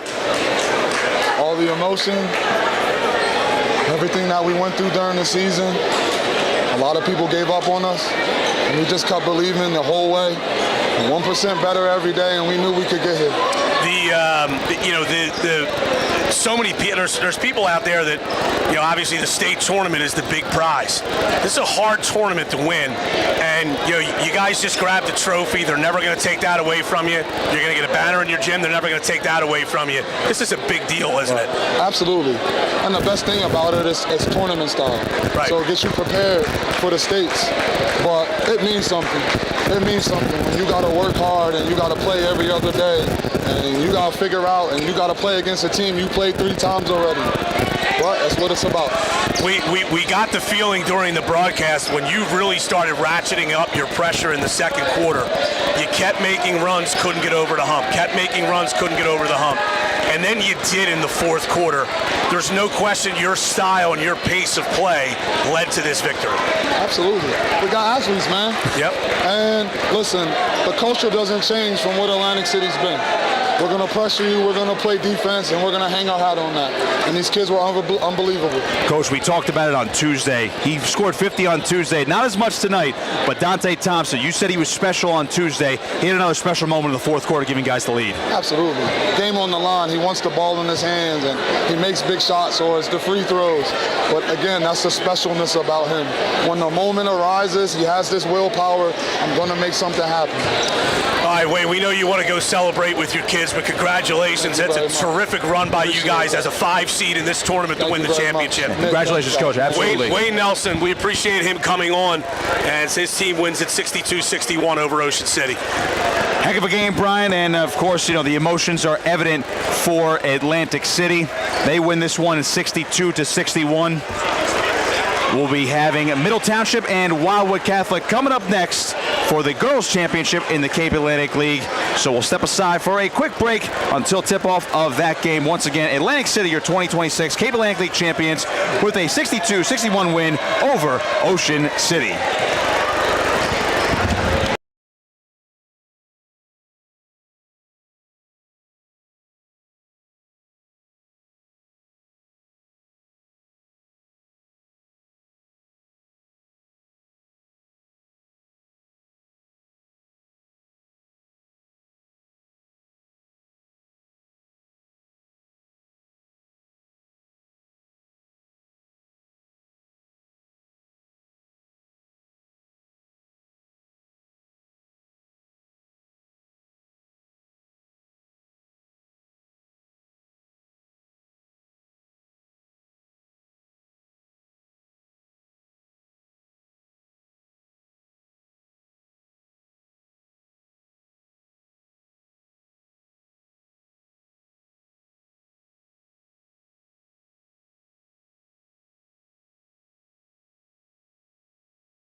This broadcast is brought to you by ULMER'S Appliance Service.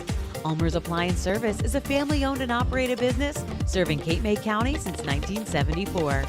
It doesn't matter the age of your appliance or if it's electric or gas, they repair them all. If it's broken, they'll fix it. For service, call 609-399-4398.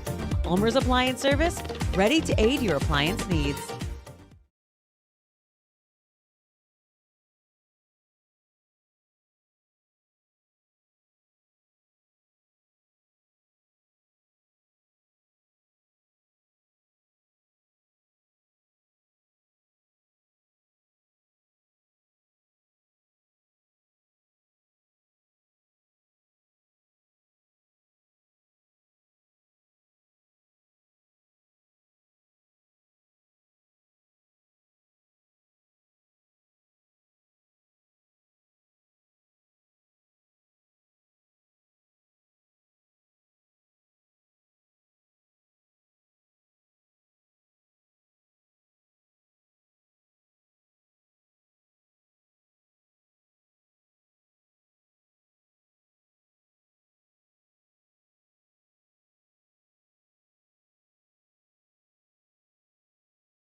Oh, say, can you see by the dawn's early light what so proudly we hailed at the twilight's last gleaming, whose broad stripes and bright stars through the perilous fight o'er the ramparts we watched were so gallantly streaming,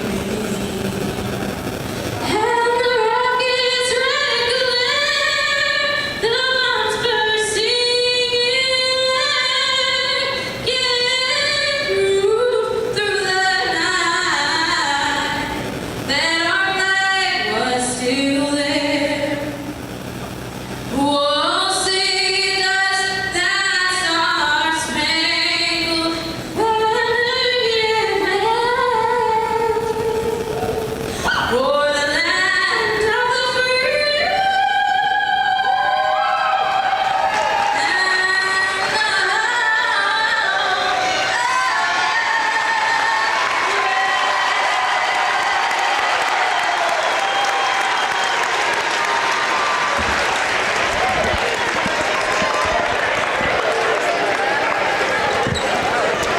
Live from Egg Harbor Township High School. It's game 2 of our Cape Atlantic League doubleheader as the Middle Township Panthers take on the Wildwood Catholic Crusaders in our girls final in this Cape Atlantic League tournament action. Nick Costco alongside Brian Kniff for game number 2. We just saw a thriller where Atlantic City took down Ocean City 62-61 to win the Cal Crown. And now these two girls basketball stalwarts, Brian, Middle Township, Wildwood Catholic, always seemingly in this position, will do battle here this afternoon. Yeah, they're teams that are very familiar with one another. They play twice a year as members of the American Conference, and the games are always terrific. Middle Township won both this year, 52-35 at home in mid-January, and then 42-38 on the road in late January. Middle is the number 1 seed, Wildwood Catholic the number 3. Crusaders beat number 14 Absegami 64-50, number 6 Holy Spirit 55-45, and then number 2 EHT 58-45 to get to this point. Their starters, they are led by sophomore Danny Daly, one of the most dynamic offensive players in South Jersey. She averages 20 points a game on the nose. She's helped out by sophomore Demaya Carter, who averages just under 15 a game, and senior Lily King, who averages a little over 14 a game. Juniper King, who's Lily's younger sister, a sophomore, and Riley Kelso, another sophomore, are the starters for a relatively young Wildwood Catholic team. They'll wear their white uniforms with blue numbers, black trim. They're coached by Steve DePatry, 5'17" and 166 in his career. 29th season overall, 13th at Wildwood Catholic. He coached 16 seasons at Sacred Heart. For Middle Township, Wildwood Catholic, comes in at 19-7 overall. Middle Township wearing the home black uniforms, orange numbers, white trim.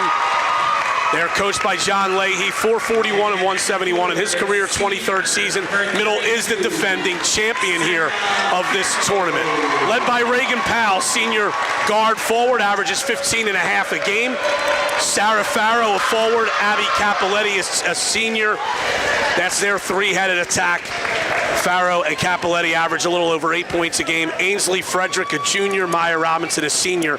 The other two starters for Middle Township. Middle is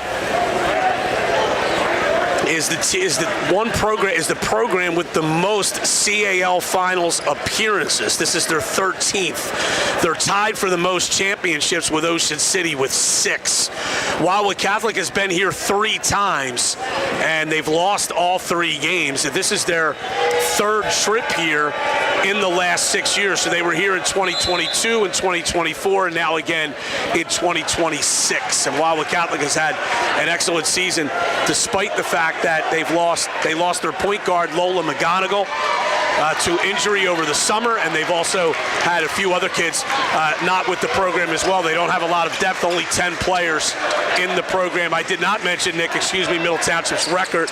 They are 22-4 regular season champions of the American Conference. 3 officials, of course. It's Jack McCormick with the basketball. Up to the left is Miss Diana Lillo, and then to the right in the foreground, Mr. Jordan Davis. Maya Robinson and Demaya Carter going to take the opening tip here for Middle and Wildwood Catholic. Game 2 of our Cape Atlantic League final doubleheader about to be underway. Middle Township going for back-to-back titles right here on this very floor in EHT. Opening tip is won by Middle Township. Sarah Farrow with the basketball and immediately hits the deck, and we have a whistle 5 seconds in. When Farrow fell, Nick, part of her body was out of bounds and the ball came down on her back. So that's a good call by the official there. Quick turnover there for Middle Township. Now Catholic up the floor again. 19 wins this year. Younger squad for Steve DePatry and company. But they were the number 3 seed this year. Carter getting over to Danny Daly. Their leading scorer, 20 points a game this year for Daly. Daly kicks it out. 3-pointer on the way for Kelso, no good. And the rebound pulled down by Maya Robinson. That's an awesome rebound by Maya Robinson to rip that away from Juniper King. Abby Capoletti with the basketball hit the SportsCenter top 10 earlier this week with a half-court buzzer beater. Middle Township's semifinal win. Reagan Powell, the star senior for Middle Township, driving with the basketball. Left hand laying is no good. Rebound Farrow trying to get it back out. Contact, and now Robinson gets it back over to Powell. Powell, hop step, now back over to Farrow again. Capital will reset things here. Minute into the first quarter, no score. Now, if you're not familiar with these programs, Sarah Farrow at 5'6" is a tenacious rebounder, but she travels there. Middle Township, certainly one of the more physical teams in the Cape Atlantic League on the girls' side. How about Wildwood Catholic, Brian, in the semifinal? They really handled Egg Harbor Township. They lost them twice this year. Third time's the charm for the Crusaders to get back to this spot, as you mentioned before, looking for their first Cape Atlantic League tournament title. Here's Carter to her right, double team and walled off. Juniper King will hand it off to Kelso, beg your pardon, Danny Daly. Daly into the paint, dribbles it out. That's Kelso left wing. Daly again. Little stutter step. Down the baseline goes Kelso. Good find. They'll swing it back out, though. Three-pointer on the way for Carter. No good. Ball loose. Save there and stolen away. Here's Capiletti. Up ahead. Chance for Robinson. First bucket of the game. No good. And again, it's Kelso pulling down the miss. Here's Carter. Carter. Good dribble. Contact basket. Wave it off. And she traveled. Middle Township basketball. You notice Amaya Carter wearing a face mask. She missed 6 games recently with a broken nose that was actually suffered during the loss to Middle Township at home on January 30th. And I believe it actually occurred, I could be mistaken, but it actually occurred on a scrum. We'll get to that in a moment. That shot missed there. Another putback, no good from Powell. She's 0 of 2 on that trip. Lily King, senior guard up the other way. Carter's injury, I believe, when she was diving for a loose ball, I believe she actually hit the arm of a teammate for that broken nose. Kelso will kick it back out. Here's Carter again. Into the paint. Absorbing contact, and that's an offensive foul. So we have gone back and forth on both ends. A lot of contact. Great physical play, but no score yet. Two good defensive plays already by Maya Robinson. That early defensive rebound that I didn't think she had a chance to get, and then coming over in help side to take that offensive foul in the middle of the lane. Foul trouble is something to watch in this game, especially for Wildwood Catholic. They are not a real deep team. They will go 7 deep, but especially their big 3, they need to keep them out of foul trouble. So that's Carter's first foul of the ball game. Here's Capiletti in the corner. Capiletti underneath the Farrow, double team there, walled off, they'll kick it back out. 3-pointer on the way, and that one no good on the miss there from Frederick. Offensive board though, Powell trying to clean it up, no good again. Boy, Reagan Powell struggling so far. She's, I believe, 0 for 5 from the field. Catholic will take that all day. Daly to the dish. A rainbow shot floated, no good. And here comes Reagan Powell once more. Powell back out. And now Capiletti will try to slow things down a little bit here from Middle Township. Both teams still trying to settle in here in the first quarter. You know, a lot of times when these teams play, Nick, it's first team to 35 wins. Hey, correct me if I'm wrong, Brian, but Middle took both beatings this year. So Catholic trying to do the third time's the charm against Middle as well. Powell to the dish, no good, and another rebound pulled down by Lily King. King trying to go coast to coast. Outside Jay, and she gets the first bucket of the ball game. Crusaders up 2-0.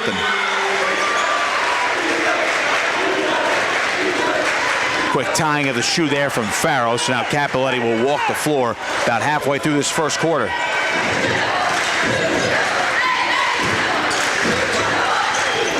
Maya Robinson back over to Capiletti. Behind the arc right now, kicking over to Farrow. She's thinking about it, and now she'll drive in, a couple dribbles. A little contact, unable to get a good clean shot up, and again, Lily King the other way. Middle really needs to settle in offensively. Even though Catholic has a 2-0 lead. Oh, what a move by Carter. Feels larger as Carter misses that one, and again, Middle trying to tie this thing up, looking for that first bucket. Carter may have lost that on the way up. I think that's why her shot went off the side of the backboard, but she got a nice step there. Capiletti driving to her left, kicks it out, 3-ball on the way. That's good! First bucket of the afternoon goes to Ainsley Frederick, and Middle up 3-2. Middle's tough to beat when Frederick and Capoletti are making threes. That's something to monitor. Danny Daly to her right. Has to pass it back out. Daly in traffic in the corner, near the baseline, finds an open girl, and that one is no good. Juniper King, the miss, but offensive board. Daly just chucks one up, but she's got it from the corner. 5-3, Wildwood Catholic.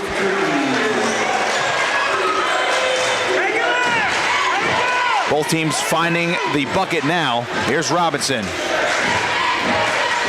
Capoletti, good ball handling. Floating one, no good. Rebound Kelso. Sophomore gets it up to Lily King. King stops, passes it back out. And now Catholic trying to clear. Inside goes Kelso. And that pass is picked off. Good tip from behind by Frederick. Reagan Powell in front of two defenders, ties things up at 5. Reagan Powell really used her length there on a couple of reaching defenders to get that ball out in front of her. And a great finish at the rim. Here's Carter behind the arc right now, trying to drive into the paint, kicking it out. Or thinking about it. That's Juniper King. Danny Daly in the baseline, and so did she step out of bounds? Or was that a foul there? That is a foul. We're going to get a foul on the floor then. Sarah Farrell, the guilty party. That's her first. And a sub coming on for Wildwood Catholic. Blake Barnowski coming in, freshman guard. Blake Barnowski's the daughter of Buddy Bloom, who's an all-timer at Wildwood Catholic. She's gotten some meaningful minutes coming off the bench as the sixth person. Only 3 points a ball game, but she's done a good job, quality minutes. And Barnowski ended up, as she gathered the basketball, stepping on the sideline inadvertently there. Looks like there was a little bit of confusion. She thought it was going to hit for a backcourt violation, well, no, but then she hesitated. It's on an inbound, so there's no team control, so that ball can go into the backcourt, and Wildwood Catholic could retrieve it. But you're correct. She looked like she may have been a little confused there. Here's Robinson inside, lost the handle, and Catholic forces another turnover. Lily King. Daly, and she walked. So 93 seconds remaining first quarter. We're tied at 5. Both teams looking to settle into an offensive groove here. Yeah, both teams struggling a little bit with some turnovers, and turnovers especially. Capoletti, her pass is that going to be picked off, and we're going to get a whistle here and a jump ball. So it goes back towards Catholic's possession. That's been the story this first quarter, Brian. They're almost 7 minutes right now. I know we're tied at 5 here, but Middle just plagued by the turnovers right now. Yes.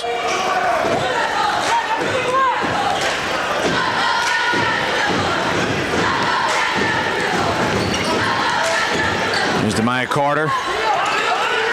Barnowski and now King. Wow, Juniper King was wide open on the block, and her older sister didn't see her. Carter driving, hits the deck, no whistle, and Capoletti back the other way off the turnover. Capoletti trying to go coast to coast. She'll pivot and turn, and now here's Robinson driving to the paint, couple dribbles, and the right-handed lay-in is good, and Middle has their first lead of the ball game. Robinson's had a really nice senior year, was more of a role player as a junior. Starting position for Middle this year. She's a kid that could do a little bit of everything. Nice pass, but quickly walled off as Danny Daly draws a whistle here. This foul may be on Farrow, and that's our second. Yes, it is.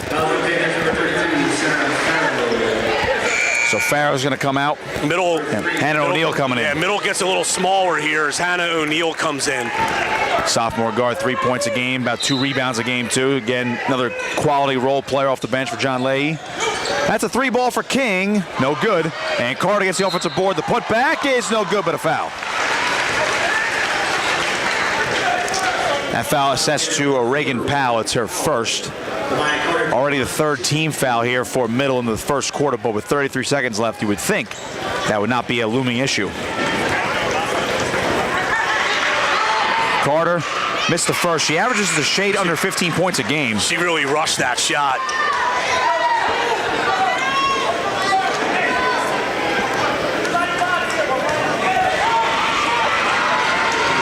Trying to make the second here. Carter goes 1 of 2 from the charity stripe. Sub coming on for Catholic. Peyton Hill will check in. And Peyton Carter Hill, takes a sit. Peyton Hill, a junior forward. Middle has the possession arrow. Let's see if they try to hold for 1 here. With the way this first quarter has gone, would not be surprised. Middle up by 1. Here's Capoletti. Taking her time. Danny Daly assigned to her. Capoletti trying to hang on here for the final possession. O'Neal back. Capoletti again. She's going to shoot up a 3. No good. Off the mark. The put back by Robinson. Gets a friendly roll. It's 9-6, and that'll end the first quarter. So Middle Township answers after Wildwood Catholic made things difficult. It's a 9-6 lead for Middle Township after 1 quarter in the Cape Atlantic League Finals right here on Cape Atlantic Live. Broadcast is brought to you by ULMER'S Appliance Service. ULMER'S Appliance Service is a family-owned and operated business serving Cape May County since 1974. It doesn't matter the age of your appliance or if it's electric or gas, they repair them all. If it's broken, they'll fix it. For service, call 609-399-4398. ULMER'S Appliance Service, ready to aid your appliance needs.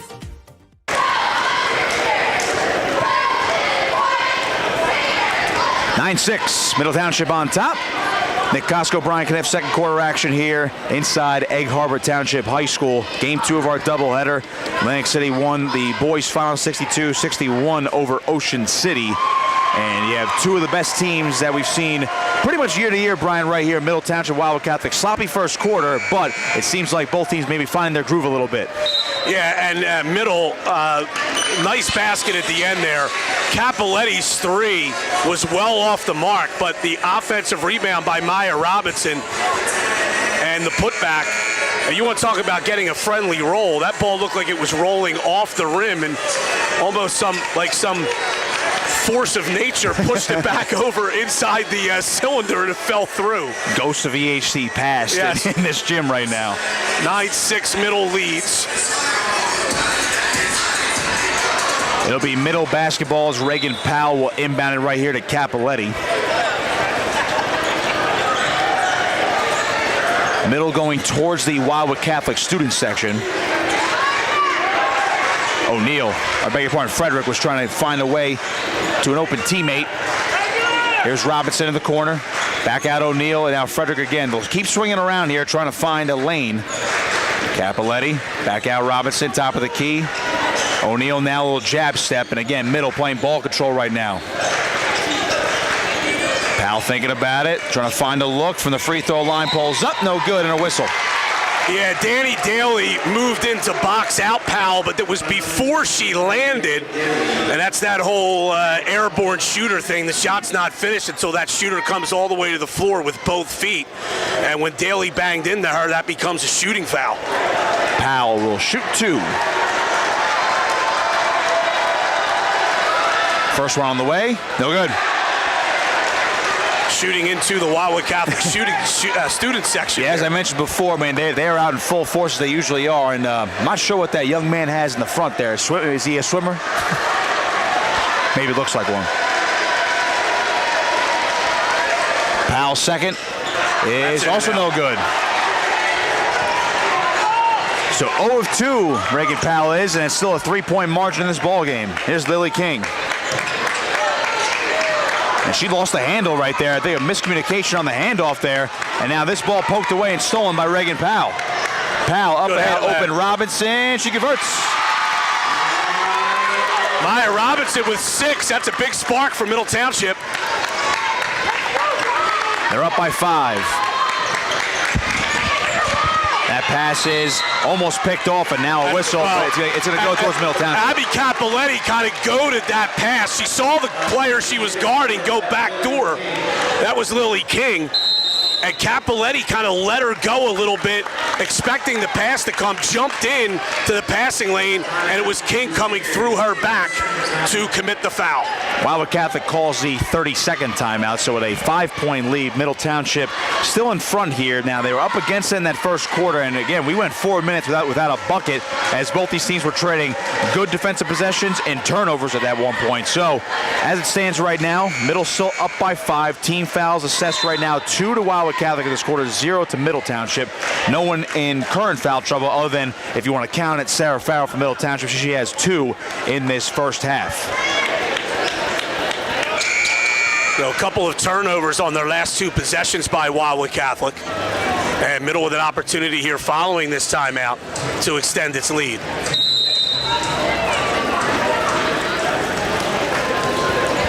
Capoletti up the floor.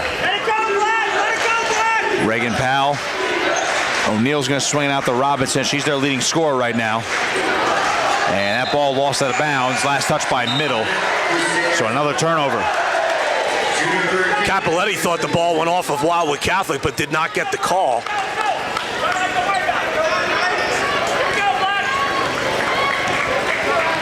A good defensive stop there for the Crusaders. Danny Daly gets it over to Kelso. Lily King to Carter. Driving baseline. Off balance and blocked. Ball still loose and Catholic able to recover. That was a good job by Juniper King, and now Lily King with the basketball. Powell and Robinson were fighting over the defensive rebound, and they lost it. Here's Kelso in the corner. She'll take it back out. Carter swinging it over. Juniper King. Kelso again.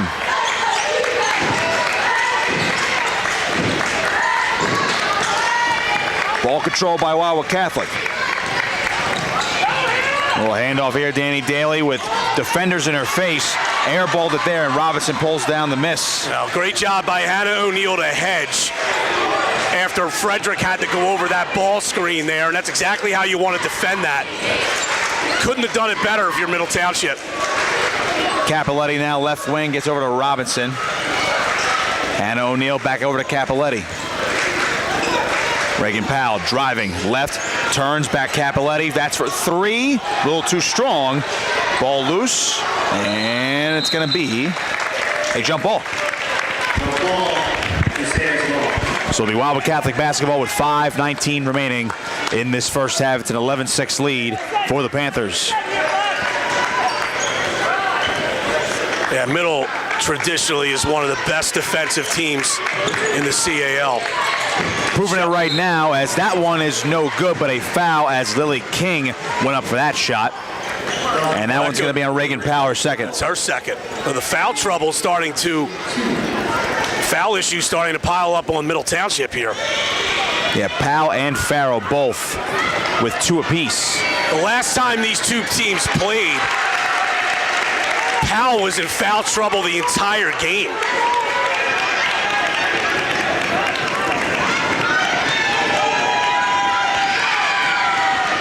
Lily King goes 0 of 2. Ball's loose, and now Powell picks up off the hardwood. Well, Middle's got an opportunity to run here. Frederick, 3 ball for Powell. Yes! And a timeout here from John Lay. It's a 14-6 lead for Middle. It's their largest of the afternoon. 4:57 remaining in the half. That'll be a full timeout, so we'll step aside real quick. 14-6 Middle Township on Cape Atlantic Live. You are watching high school basketball on Cape Atlantic Live, presented by ULME'S Appliance Service. We'd like to take this time to acknowledge all of our sponsors this winter season. Thank you for your endless support of high school athletics and all the student athletes in South Jersey.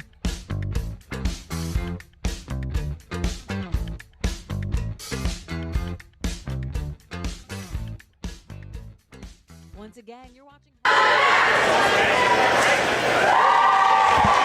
14-6 now. Middle Township trying to come out of the timeout with this 8-point lead. Under 5 minutes to go in this first half, our Cape Atlantic League final to cap off a great high school basketball season before the state playoffs. Arguably, 1 versus 3 here, but arguably the 2 best teams in the conference or in the league all season long. right before that timeout there, the timeout was called by middle after Reagan Powell's three.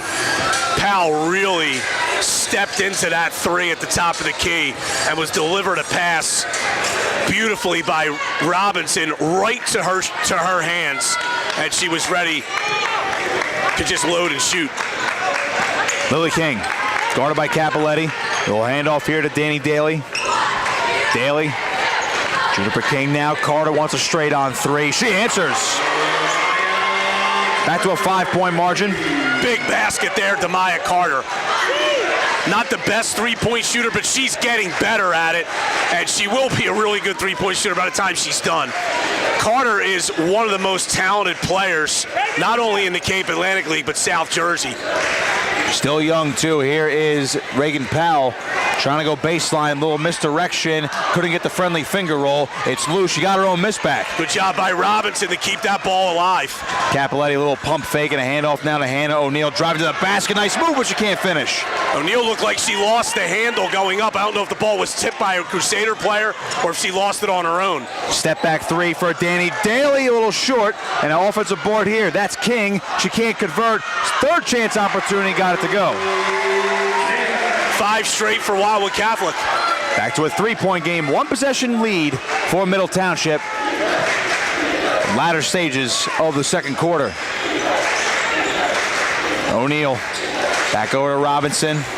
Robinson to her right, kicking it out. Open three look here, short on the miss from Frederick. Here's Danny Daly. Up ahead, Carter, little space off the glass, yes! Catholic led by 5 to start this game. Now they're back within 1.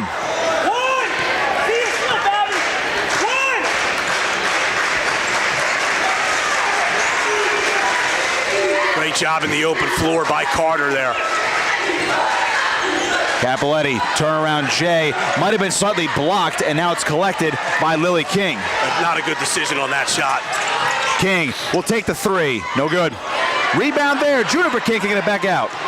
Got it to her sister, and now she lost the handle. It's on the floor and picked up by Robinson Powell. With 2 defenders, she'll split them, and she'll take it coast to coast. Wild shot, and it hit the top, so they'll be out of bounds. Seemed like a lot of contact there, but there was no foul.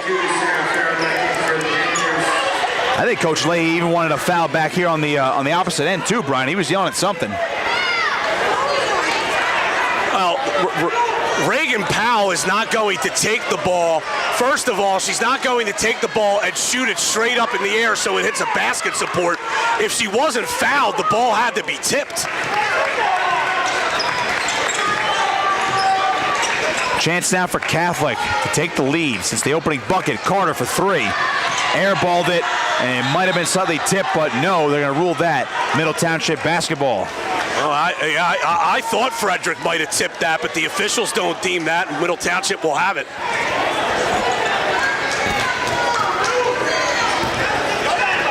.210 to go. First half. Capoletti crossing the timeline. Daly's on her. This is Frederick back over to Powell. Sarah Farrell back in the game. Capoletti in the corner, trying to find a little space underneath. Farrell lost it. Powell able to recover. 3 ball on the way. No good. Too strong there for Frederick. Daly trying to go coast to coast. She'll take it herself. Left-handed lay-in is no good. It's loose. Who's going to pick it up? Strum for the basketball. And a foul. That's a good call. Foul on the floor here. Yeah, that's a good call there. That one's going to Lily King. Ainsley Frederick grabbed the basketball, and Lily King came into her body from behind. And that was a good call there. Farrow out. That's King's second.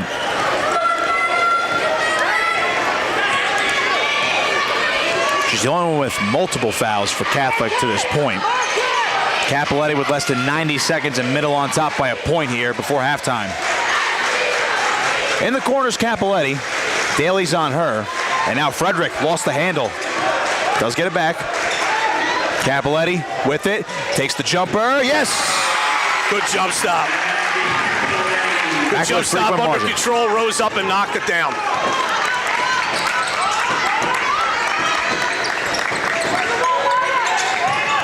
Catholic with the possession and nearly turning it over here. Juniper King has to find somebody. Carter, good catch before that one went out of bounds. Carter into the paint, offensive foul, hard contact here. Boy, Robinson absorbing it. Well, you want to talk about moving your feet defensively. That is an unbelievable defensive play by Maya Robinson. Look at a full-on truck move from a running back. That's the second foul on Carter. Both of them are offensive fouls. With 45 seconds, Cappelletti will man the point. There's Frederick. Powell over to Robinson, left wing. O'Neal now. See if Middle holds for one. They do have the possession arrow. They're taking their time right now, under 30. Keeping the ball moving behind the arc right now. Here's Reagan Powell. 20 seconds. Robinson gets it back over to Powell. 15 now. Middle calling out a set play here. Carter sticking to Powell. Powell driving to her left, and she's fouled on the way up.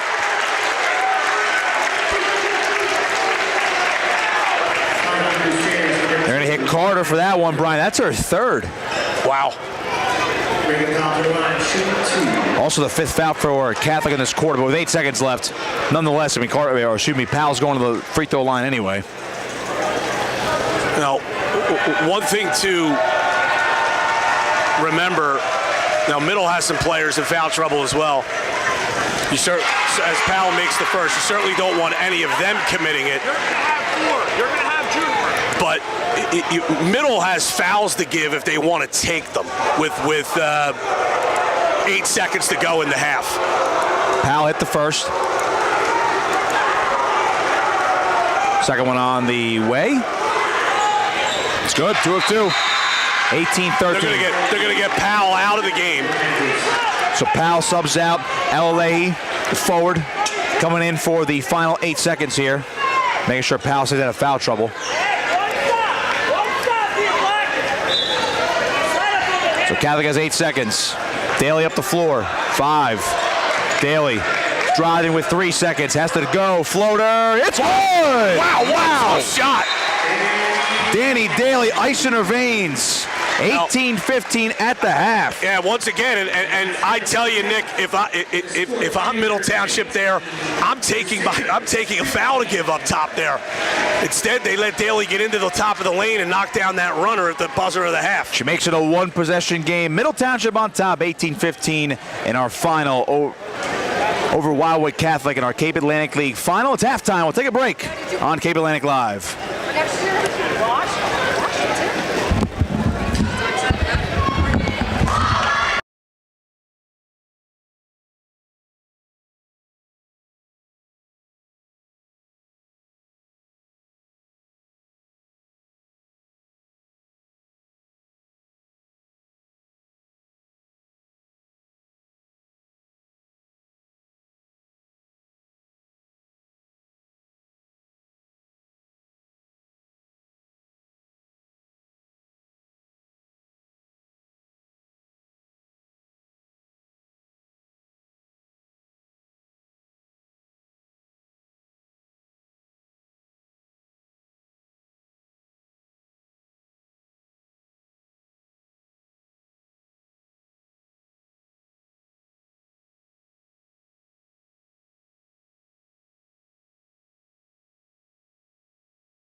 Let's get ready for the second half here inside Egg Harbor Township High School. Middle Township on top, 18-15 over Wildwood Catholic. Nick Costco alongside Brian Kniff for our Cape Atlantic League Finals on Cape Atlantic Live.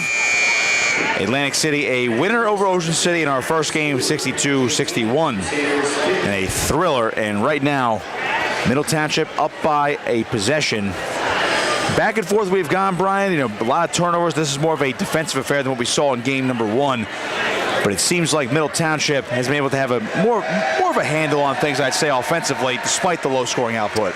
Yeah, I mean, and you know, we kind of said at the top, a lot of times when these two teams play, it's first team to 35, and that's kind of where we're trending right now at an 18-15 halftime score line. For Middle, Reagan Powell with 7, Maya Robinson with 6, Ainsley Frederick 3, Abby Capoletti 2. For Wildwood Catholic, to Maya Carter with 6, Danny Daly 5, and Lily King with 4. And Middle has the ball to start the second half here. Starters back in for both teams. Capoletti to inbound it for Middle Township, and here we go as Powell has the basketball to begin the third quarter. Well, Catholic had to switch defensively because Carter has those 3 fouls, so she's not guarding.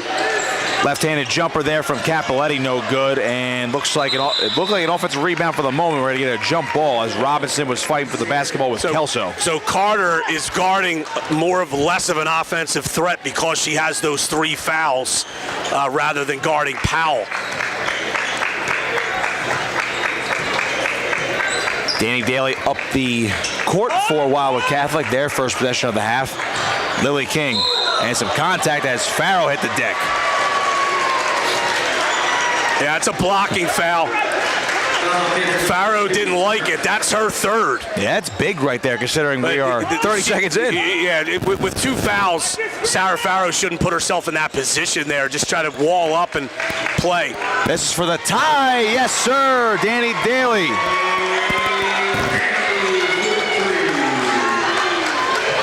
Good start to the second half for Wildwood Catholic. They get the 3 right off the inbound.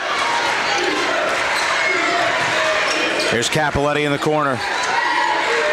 Finds Farrow, and this foul occurred. Oh, that's only King. I think that's her 3rd. The fouls are starting to pile up. It is indeed. On both teams.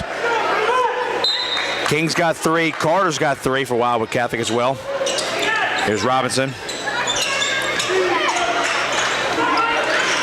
This one's Capoletti now. Back over to Frederick. Farrow trying to drive, split the defense, and almost put it down. The putback is no good, and hitting the deck, and now we're going to get some whistles. A lot of contact, a lot of bodies in the floor. Yeah, Frederick fouled Carter.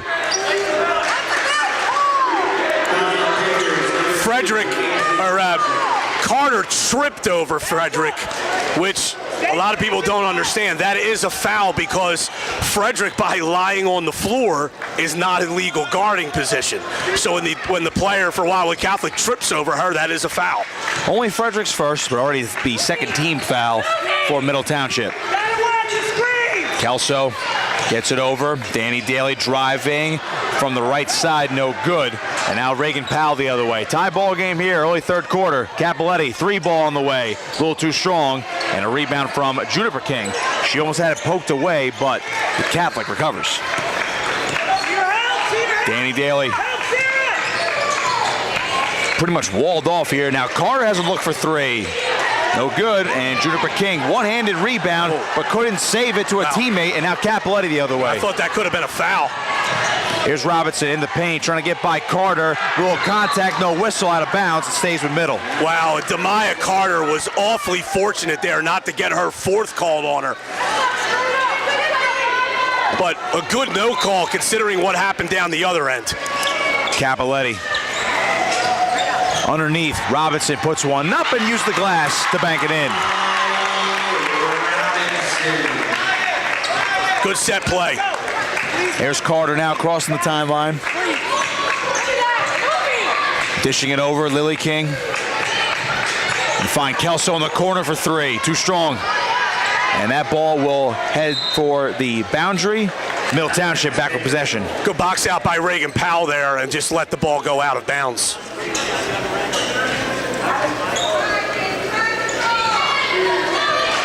Capoletti. Yeah, surprised. These teams letting a couple players play with 3 fouls here. Farrow for Middle and Carter for Wildwood Catholic. Not to mention Lily King as well. Yes. Here's Reagan Powell on the right wing. Stepping up, long 2, no good. Worst shot in basketball. 18-foot jumper. And yet they're still taken by almost everybody. Here's Danny Daly.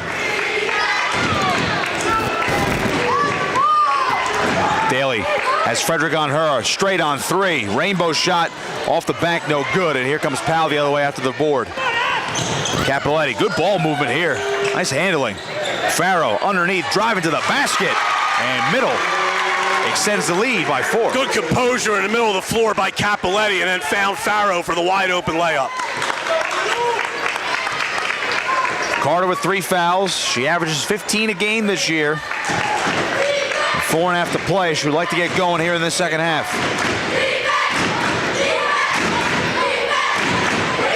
Juniper King, Daly in the corner, driving baseline, finding her way through traffic, and couldn't get it to go. Unfortunate for her. That was a great move. Reagan Powell with Middle up by 4. Back out in the corner. Capoletti. Yes! Middle Township opens it up in the third quarter, up by 7. And that was Ainsley Frederick giving up a good shot to get a better shot. She was open on the wing, but Capoletti was wide open in the corner. Timeout Wildwood Catholic.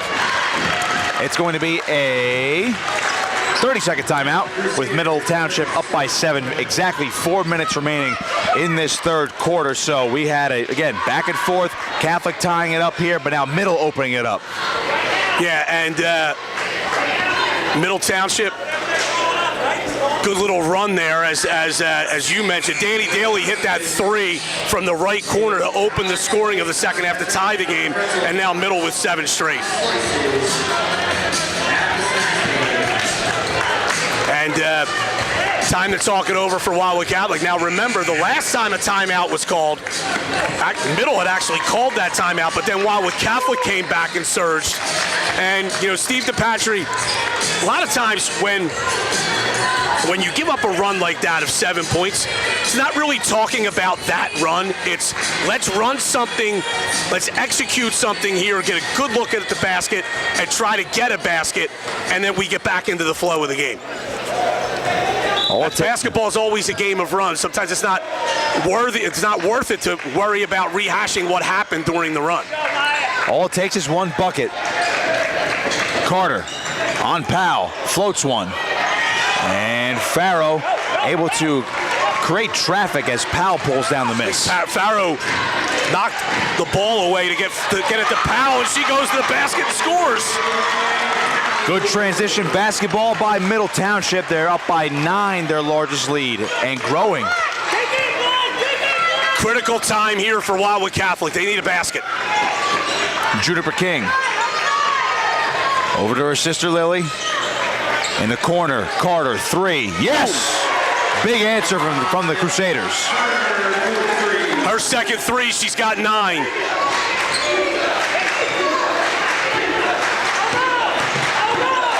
Three plus to go, third quarter. Capoletti, Reagan Powell, couple pump fakes, trying to find her way through, finds Frederick in the corner, and that one a little short. It's a loose. Foul on Farrow from behind. Massive one for Farrow. Yeah. And with a quarter and change to go, Farrow in a bad spot. Hannah O'Neill's going to check in, and Sarah Farrow is going to have to sit down for, I would imagine, Brian, for quite a bit now. Well, I would say at least the rest of this period. Makes Middle a little smaller. You know, Farrow's not all that tall at 5'6", but she is the physicality's yes, there. And her rebounding ability is second to none. That's an illegal screen. That's a good call. Juniper King put her arm outside her body in an effort to slow Abby Capoletti up as she was trying to come off that screen or run around that screen to chase Lily King. That's a good call there by the official. Tough break for Wildwood Catholic, down by 6. Capoletti to her right. Here's Robinson.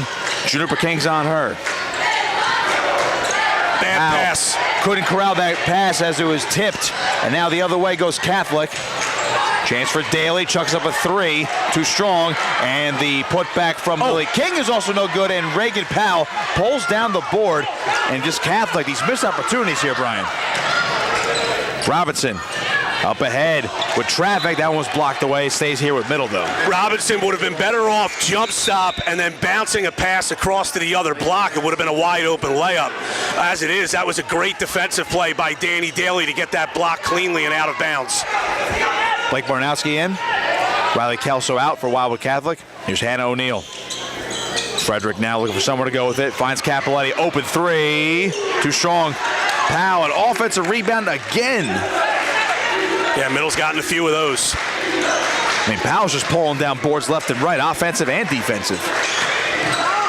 That one almost stolen away by Carter. She's sticking to Reagan Powell right now. Trying to split the defense, walking to the basket. And there's Carter's fourth. Big time. No, they call it on Daly instead. But Powell will go to the line for 2. So that's Daly's second. Carter still with 3 fouls for Wildwood Catholic. Lily King also 3 for the Crusaders, so they're in foul trouble. Powell will go to the line for 2, though. Number 2 is she fouled first. Powell with Middle up by 6. Can't make it. Sub coming on for Catholic. Powell's usually a really good free throw shooter. She's only 2 for 5 in the game right now. Juniper King out and Peyton Hill in for the Crusaders.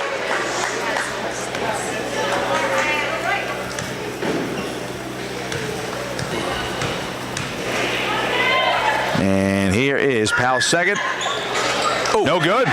It's loose, and last touch by Middle, so 0 of 2, and still a 6-point game late third quarter. Hannah O'Neill nearly came up with that offensive rebound, but she ended up knocking it out of bounds.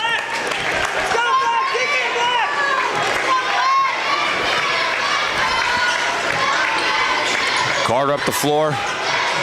Lily King, now Danny Daly into the paint. Floater with the right hand. She got it to go.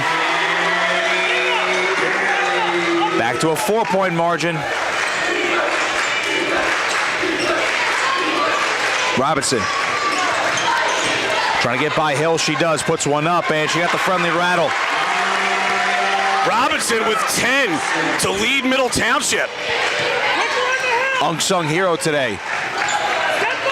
Daly, right-handed floater off balance, and a rebound pulled down by Frederick. Made one of those in the first half, but that is a difficult shot. I was going to say, odd look there at the very least. Less than a minute to go in this third quarter. Capoletti. Possession arrow in Middle's favor. Reagan Powell now. They decide to hold for 1. Carter sticking to her. Capoletti now with 40 seconds. Panthers up by 6.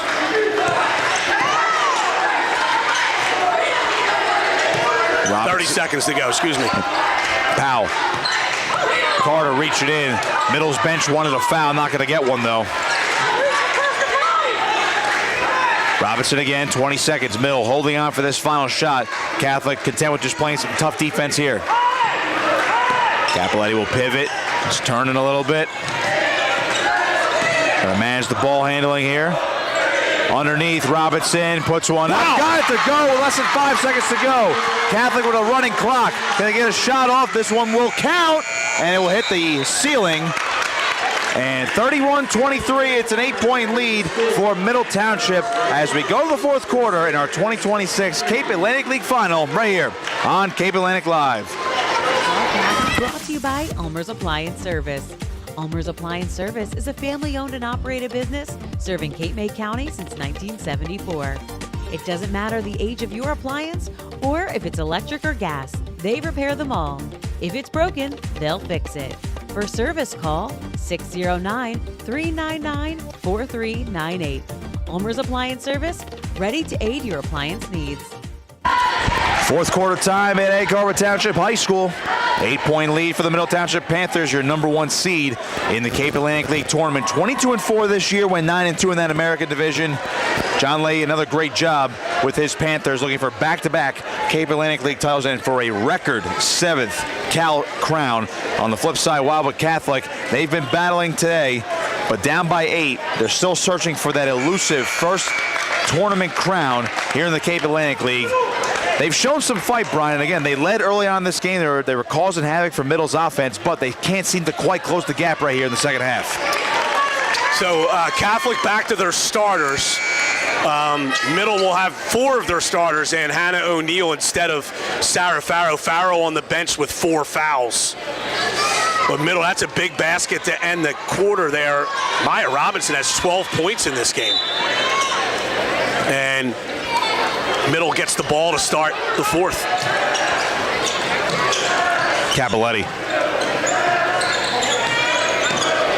Reagan Powell now driving off balance, lost the handle, and blocked away. It's still loose on the floor. What a great play by O'Neill to cause a tie up there. And now Wildwood Catholic will have it, but now the next jump ball will go Middle's way. Those effort plays do add up at a certain point. 8-point margin.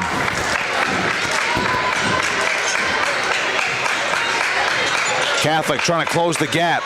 Kelso back out to King. 3 ball. Yes! That was a clean shot. Back to a 5-point lead for Middle. That was deep.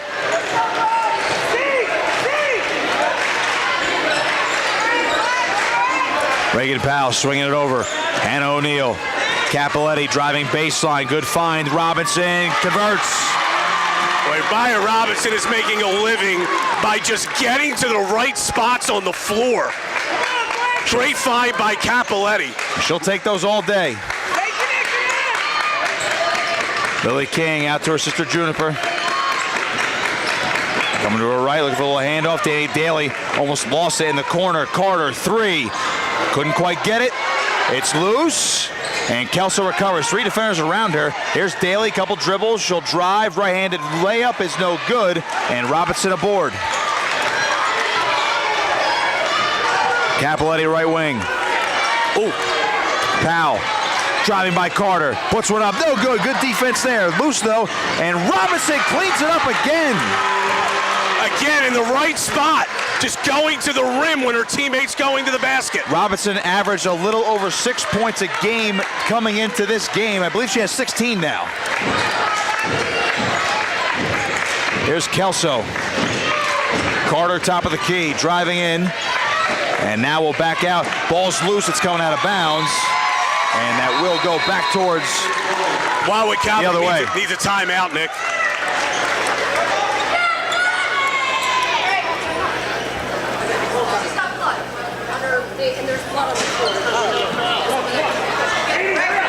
They're going to have a stoppage. They need to clean up the floor here. Looks Well, like, it looks like somebody has blood on their jersey or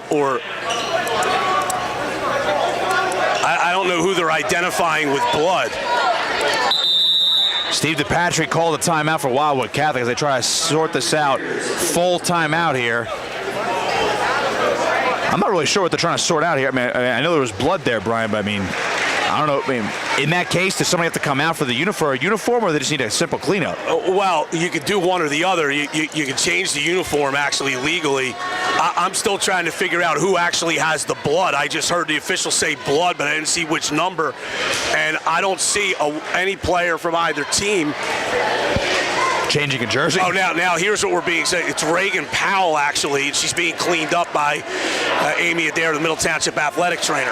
That's what I thought initially. She was holding her arm, but I guess it trickled down to her leg, and it came from her or somebody else. Odd sequence. It's turned into a wrestling match all of a sudden. But that injury time. So, or actually blood time. So they have that turnover there gives Middle Township the ball. Leading by 9, critical stage of this game with 6 minutes to go. And Middle with a 9-point lead.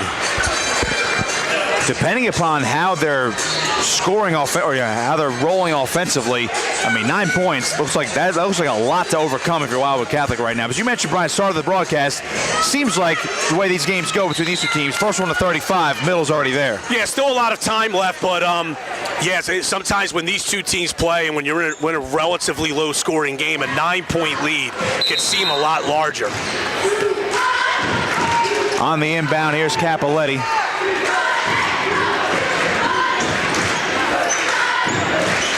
Good cut by Reagan Powell. That ball was slightly tipped by Carter. Powell able to recover, and I tried to find Frederick, but it will go out of bounds. And Wildwood Catholic back with the basketball. Well, good recovery by Carter. I thought that was a great cut by Powell. It looked like she had a step, but Carter recovered, and it ends up being a Middle Township turnover. Here's Carter. Lily King trying to find some space for a three. Off the mark. Juniper King trying to get the putback, and she's fouled.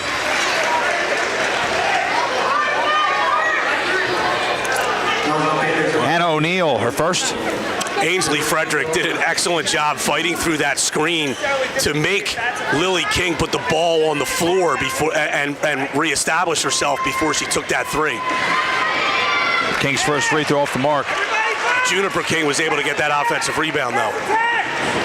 Juniper King's going to be a nice player for this program. A lot of length. I mean, she's a 6-footer. Missed that one, too. 0 of 2. Reagan Powell up the floor. And there's contact. She hit Carter. Blocking foul. That's going to be Carter's fourth. Yeah, that's massive. One more and she's done. With 5:24 to go in the game, Brian, you're down by 9. I would imagine she stays in right now. Catholic will roll the dice and keep her in the game here. Hannah O'Neill. Frederick now right wing. Stagger screen for Powell. That's Powell for 3. Yes! 12-point lead. What an inbound play and what execution. It always looks better when the ball goes in the basket. 3 ball on the way for Lily King, trying to answer, no good. And Reagan Powell's gonna let that one go, and it will stay with Catholic. She thought a Catholic player last touched it, so she let it go. But the Crusaders will get another crack at it on this end. Corner inbound for Catholic, kind of a weird area to inbound the ball. Inbound for Danny Daly, driving into the paint. Good move to the basket, can't finish though. Reagan Powell the other way. Powell, hop step, oh, and she couldn't finish, and another rebound there by Lily King. Needed to be a jump stop instead of kind of trying to slide through all that traffic. And that one almost picked off. Middle still flying to the basketball, Brian, up 12 here. They want to try to hang on to, I mean, if you have a big enough lead like this and it becomes crunch time, then Catholic gets a little bit desperate in the end. 4:39 to go. Still a lot of time for Wildwood Catholic. Long inbound pass for Carter, and then off the inbound, we're going to get a foul. And she couldn't control or couldn't make the shot. No, that is something you very rarely see Middle Township give up. To give up a back screen for a lob right off an inbound play. Hannah O'Neill charged with her second foul of the game. And it was actually, that's a good foul by O'Neill. Make Carter earn both of these at the line. Because that would have been a wide open layup. She got the first. Can she get the second here? She does. Carter with 11, some pressure by Catholic. Frederick up ahead.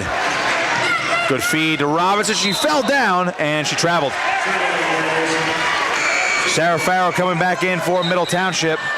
Remember, she has 4 fouls. Hannah O'Neill will take a seat. Kind of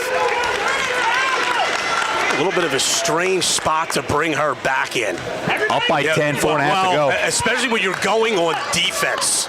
I can see if you're going on offense. Carter to the right. Robinson fell. Carter to the basket. Converts. That was a nice move. And Farrow couldn't defend it because she was worried about her 5th foul. She kind of had to let her go. Robinson. There's Capoletti now. 4 straight for Catholic. Back within single digits. Can they keep cutting into the lead? Under 4 to play.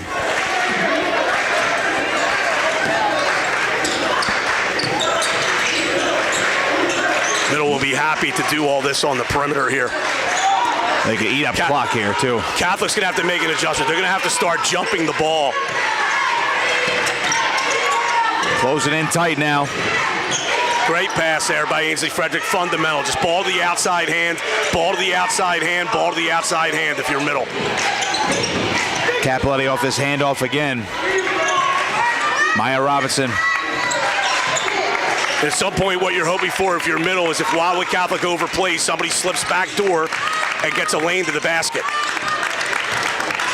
They'll keep playing ball control here, up by 8. Capoletti kicks it back out. Good decision by Robinson. Inside 3 minutes now. Of course, the Catholic fans are not going to like this, as Middle's eating up a minute on this possession. Here comes the run and jump. And a foul. Fouled is Robinson by Juniper King. That's only her second. And Catholic's going to call a timeout here.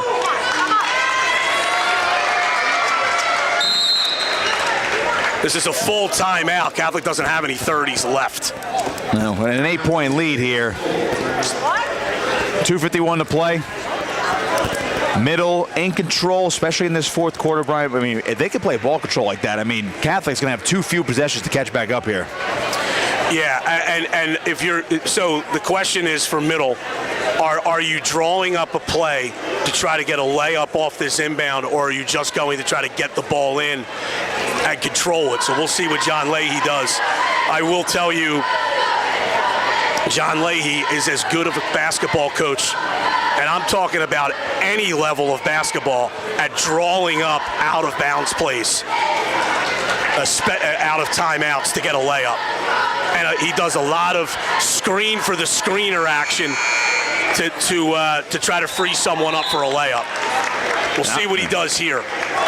I can't pretend to be a basketball aficionado when it comes to the nitty-gritty stuff in terms of those drawn up plays, but I'm watching him maneuver that marker there over there on the bench right now. They must have something cooking for this inbound play. Now, if they're lined up in a box, it's probably screen for the screener. Reagan Powell to inbound the ball. There it is. They didn't get it, though, as Catholic did a good job. Danny Daly did a good job hedging. Capoletti near the bench, driving baseline. She put one up, and it was slightly blocked. I think Carter got a piece of it. Robinson chucks one up. Not a good decision by Robinson. She should have brought it out after getting that offensive rebound. And Catholic now with an opportunity to cut into the lead. They're down by 8. Danny Daly to her left. Robinson walling her off. Here's Lily King. Carter, she has 4 fouls. There's some contact. No shot. Traveled. Yeah, good call. Yeah, Carter forced her way in there. It's a good call. Pressure by Catholic. This late in the game, you have to at this point. Here's Frederick. Barnowski over her. Powell. Back out Capoletti. Oh. And 2 middle players went for the ball. Here comes Danny Daly the other way, and she can't finish. Kelso will have to finish it. Beg your pardon, Barnowski, and she's got it, and now Catholic down by 6. Oh, did we get a foul or a timeout first? That's a foul. Yeah, Danny Daly reached down. You know, the difference between reaching down from behind and trying to flick up, that's a foul 95% of the time. Middle wants a full timeout here. So a 6-point lead for the Panthers, and now what do you do when you're less than 2 minutes to go? You're still up by 6. I mean, Catholic, we've seen it, Brian. They're going to be pressuring, trying to go, the full court press, or maybe go double teams here in the half court. Well, if you're middle, what do you do here now? Well, the one thing you have to be cognizant of is a lot of what middle does with their kind of delay offense here is in what they're running along the perimeter. They pass and they go away, pass and go away. When you have a team like Wildwood Catholic that is now jumping the ball, that player passing the ball has to open up. and step to the ball and make herself available.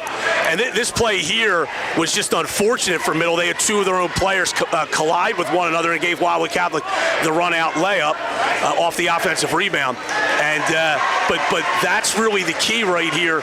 And Middle has multiple delay offenses, so we'll see what they do here out of this timeout. But Wildwood Catholic trying to chase the game here, trailing by 6 with 1:56 to go. So Wildwood Catholic with only one more foul to give.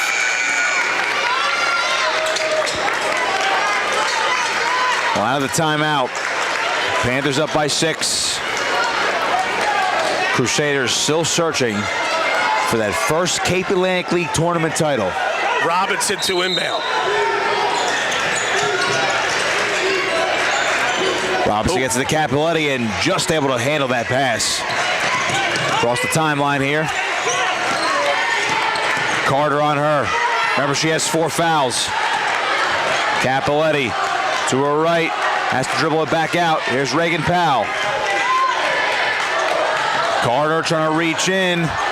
And Capiletti still hanging on to the basketball. 1:30 to go. Oh, Catholic's got a foul. I think they were trying to, and Capiletti found a lane, and now she's going to burn up more clock. Great job to hold the dribble.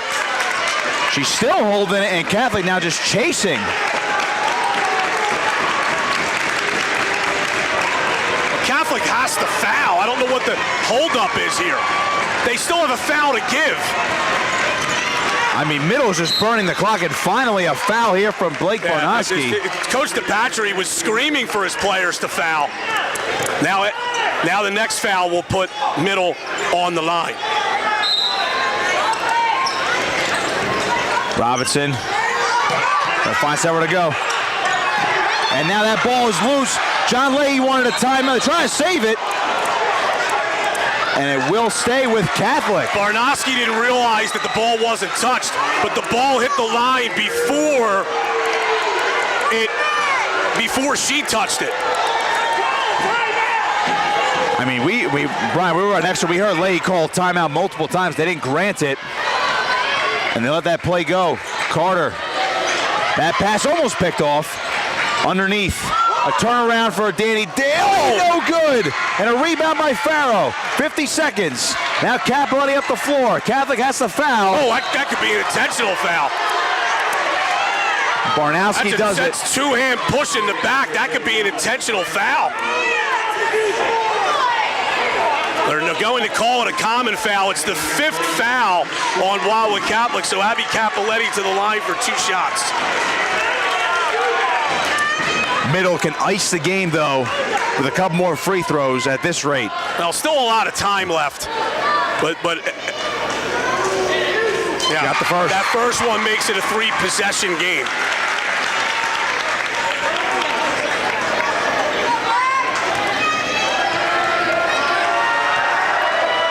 Second one on the way. Capiletti goes 1 of 2, so it's a 9-point lead.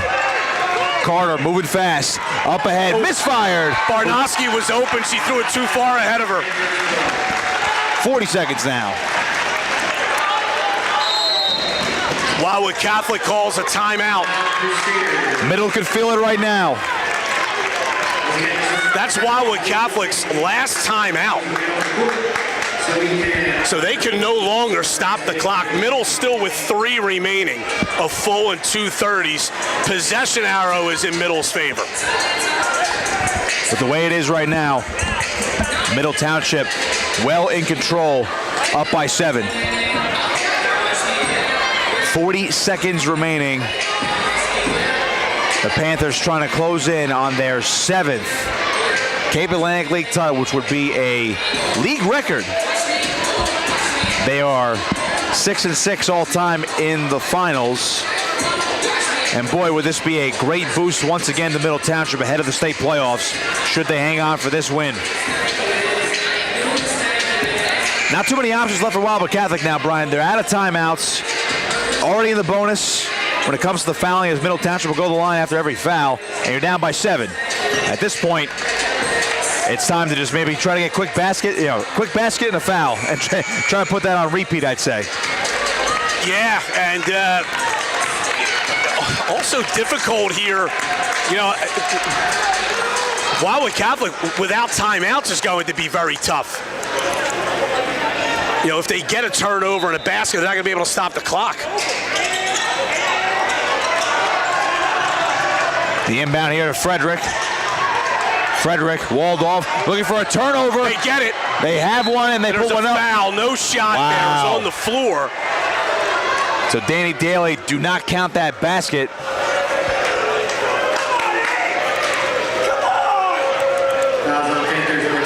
But Frederick wasn't strong with the ball there, and then Powell couldn't handle it.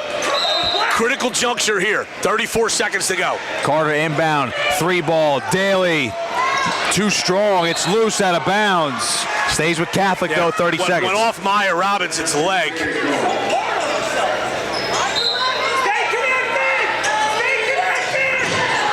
Carter. Up ahead, Barnowski. Now Lily King. Just a desperation 3. Oh! It's a 4-point game. Foul down on this end. They'll walk the floor. But Lily King will not go away quietly. Wow, that was deep. The Wildwood Catholic thrown a lifeline by Lily King's long 3-pointer. Not over yet.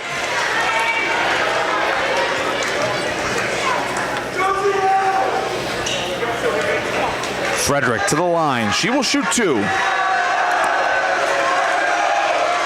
First one's good. Her father, Tom, a really good player at Wildwood Catholic, 1,000-point scorer.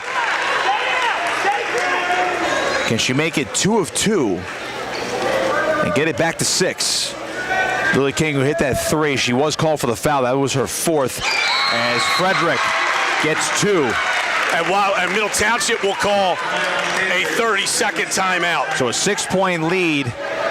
With this amount of time on the clock, Brian, if you're Wildwood Catholic, again, you have no timeouts. I mean, do you have to take just 3-pointers at this point? You almost do. And that's the thing without having the timeout. I mean, so by the time you get the ball down into the front court, even if you go quickly, you're at 14, 15 seconds. You really don't have time to get 3 twos without a timeout. So if I'm Middle Township, I am going to defend the heck out of the 3-point line, and if I give up a layup, so be it. I mean, without a timeout and the fact that they can't stop the clock, they almost have to shoot a 3. Middle has a foul to give as well. That'll surely factor in, especially if Catholic can grab another 3 here. Juniper King to inbound. She's calling for some help. Danny Daly. Farrow, who has 4 fouls. Here's Daly. Trying to find somebody. King, another deep 3. No good. It's loose. There's 10 seconds. Daly keeps it alive. It's stolen away by Robinson. Farrow up ahead. Powell with the basketball. 3 seconds. And now a whistle as bodies hit the floor. And Middle Township is 2 seconds away. This is going to be back-to-back championships for Middle Township. That was Lily King's 5th. She's out of the game now. Yeah, not that it matters now. Terrific performance by her. The other thing too is, let me tell you something. It's not easy to beat Wildwood Catholic 3 times in a season. Yeah, I mean, Steve DePatrick does a terrific job with his program, and to beat them 3 times in a season, and then to do it here on this stage. King fouls out. Peyton Hill back in as Powell missed the first free throw. She make it a 3-possession game here.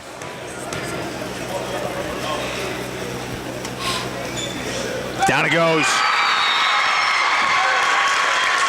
Middle calls a full timeout. John Leahy going to call one more timeout here for what we would think is going to be the final possession here, but with a 7-point lead, Middle Township can sense it. They're going to lock in here for another 2.5 seconds. For Wildwood Catholic, a tremendous effort, especially early on, really just throwing the book at the Panthers, and they didn't have any answers, but they rallied, and Middle Township, Brian, You know, we have there's 2.5 more seconds, but this is why they were the #1 team in the league. Yeah, and when you look at it, Danny Daly for Wildwood Catholic came into the game averaging 20 points.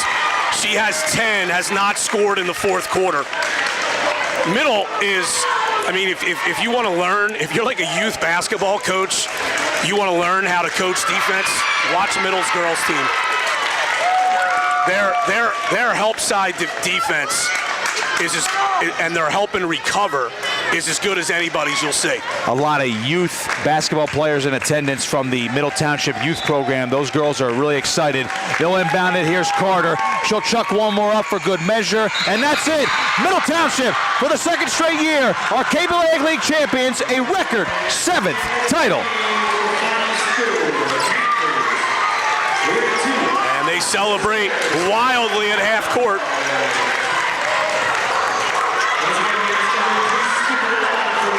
Championship belt is out. Sarah Farrell came sprinting from the bench. I'm no expert, but I would say they have defended their championship. Tremendous season for Middle Township and Wildwood Catholic. Both teams will head into the state playoffs coming up next week. But Middle Township, 7th Cape Atlantic League crown, 2nd in a row. Wildwood Catholic got back to this point, Brian, for the 4th time, still without that title, but now they'll turn their attention to the non-public playoffs. Just a great effort by both teams, and again, you mentioned how hard it is to beat a Wildwood Catholic team 3 times. They did just that, despite all the fits early on from the Crusaders. Yes, yeah, and a great second half by Middle. They had that 13-8 edge in the third quarter when they took that 8-point lead going into the fourth. They upped their lead to as high as 12 in the fourth, and then Wildwood Catholic made a run to get it back to 4, but Middle Township held them off and ended up pulling away at 42-35. They're going to honor both teams before the trophy set presentation. We'll try to get Coach Leahy or anybody else that wants to. They'll end up coming on, of course. Hats off to Wildwood Catholic. They're going to fall to 19-8 now on the season as they pivot now towards the state playoffs. Middle Township improving to 23-4 on the year. And now for our players.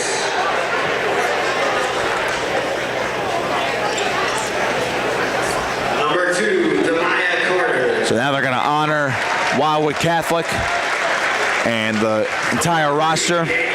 Demaya Carter, for a young player, Brian, she really stepped up pretty much all season long.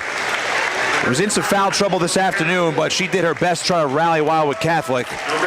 But tip of the cap to the entire Crusader basketball team. Yeah, and it's, again, young team. They started 4 sophomores today. I mean, that's a team that's going to be really, really good. And don't forget, you know, they have one of South Jersey's best point guards in Lola McGonigal, who will be back healthy next year, missing the whole year with a knee injury. But, you know, you know, for the last few years, Middle Township and Wildwood Catholic have been 2 of the premier programs, not only in the Cape Atlantic League, but in South Jersey. Fitting that they were meeting for this championship here today. And congratulations to Middle on winning it. And we will have John Leahy, Middle's coach, and Maya Robinson, who really was one of the stars of the game for Middle Township, kind of an unlikely star with a game-high 16 points. MVP today for sure. Yeah, and we'll have them on momentarily as soon as they are finished with the award ceremony here. Hopefully this one doesn't take as long as the boys. The boys really soaked it in. Yeah. Yeah. Tip of the cap to Atlantic City, by the way, earlier today, 62-61, a thrilling victory over Ocean City. And now Middle Township going to be honored as everyone makes their way towards midcourt, getting ready to hoist that trophy as they read off the roster. Yeah. You know, what can't be understated is, you know, some of the defensive efforts by these kids. I mean, Ainsley Frederick is an elite defender and made it really tough on Wildwood Catholic. You know, and you know, Abby Capoletti an elite defender. Reagan Powell, a very good defender. That's the one thing you see at Middle Township. They really teach and value defense. And it showed here today against the Wildwood Catholic team that can put up points. I mean, Wildwood Catholic put up 86 points earlier in this tournament in a game. They scored 58 the other night in the semifinal against Egg Harbor Township, 55 against Holy Spirit, and Middle Township holds them to 35. And just for context, Brian, with Wildwood Catholic dropping to 19-8 this year, as we mentioned, that they have now lost 3 times to Middle Township. I mean, you're talking about almost half their losses coming to just one team. So only one team had their number for the most part this season. Trophy presentation is on for Middle Township as they get back-to-back titles in the Cape Atlantic League. A record 7th trophy is going back down south to Cape May County for these Lady Panthers.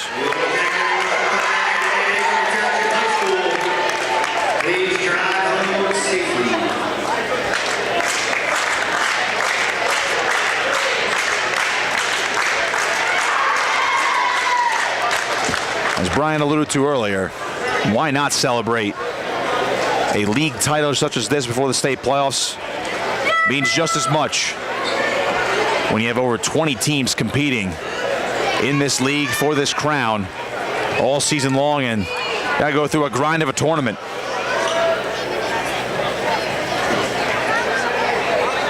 We'll welcome Coach John Leahy in a second, as well as Maya Robinson.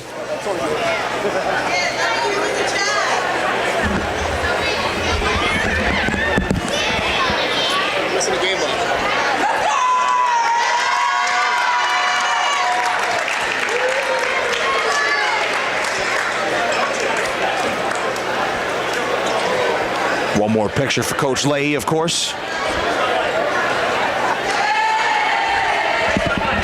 Have Brian track him down. I mentioned before, Maya Robinson, our game MVP of the afternoon for this Middle Township championship team. She had 16 points tonight. She only came in averaging a little over 6 points a game. So she definitely played one of the best games of her career here this afternoon.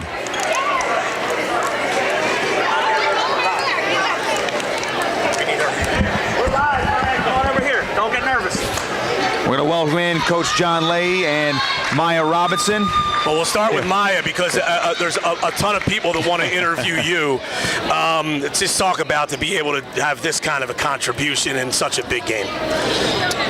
It's hold that up there. Very incredible to have as a senior and finally be able to contribute to the team after all these years.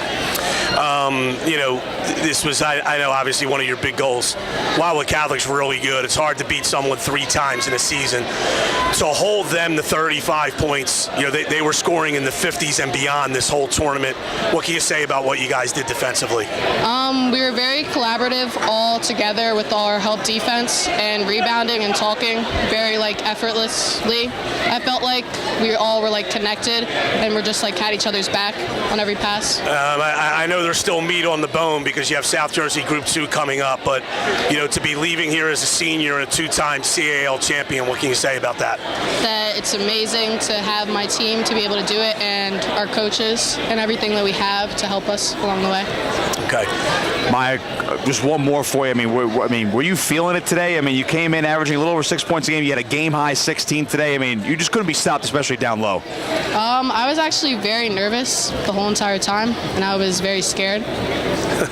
Well, you certainly didn't play like it. No, you didn't. No, you certainly didn't play like it. So congratulations, you're our game MVP. Go celebrate with your team. We appreciate it. And there's a lot of media I know that want to talk to you, so enjoy it. Great job, Ryan. All right, John.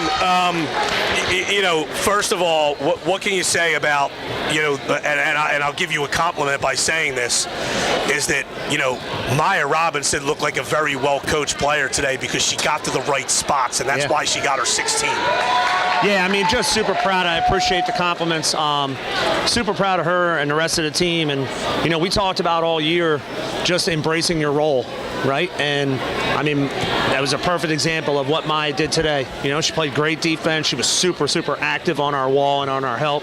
She rebounded like crazy, and then just find the right spots and find layups. And we talk every day in practice about knowing where the boxes are. Get to the box, get to the box, get to the box, and then go finish your layups. And she was just outstanding today. You got some seniors that, you know, have done a lot of things. Won CAO last year, have won 3 straight South Jersey titles. This was a big one for this senior group, wasn't it? Oh, for sure, for sure. And I mean, it's not easy. I mean, this is a really hard tournament to win. And you know, you're playing good teams, and obviously, you know, Steve does a great job with his group. They have one of the best programs in South Jersey, so we have a lot of respect for them, and we knew nothing was going to be easy. But I thought our preparation was good, and I mean, nobody's surprising anybody. We all know what everybody's doing, and you know, I would have preferred that we settled in a little bit faster, but the same thing happened last year. But yeah, just super proud of our kids and our program. Were there nerves, Coach, when you see a start like that in the first quarter, where it's a scoreless first 4 minutes, and all of a sudden, I mean, how did you guys end up settling, especially taking over in the second half? Yeah, I mean, it's just like, I think every coach will tell you in every big game, the first thing you hope for is get off to a good start, and the second thing is don't get anybody in foul trouble, and we didn't accomplish either one of them. So, you know, but yeah, I mean, but the most important thing, and the kids have understood this really from day one, is the offensive end can't dictate the defense, and as long as we continue to get stops and rebound, the offense will catch up, and I think that's what you saw today. And I think eventually Maya or Sarah, somebody found a layup and kind of got us going and got us settled in.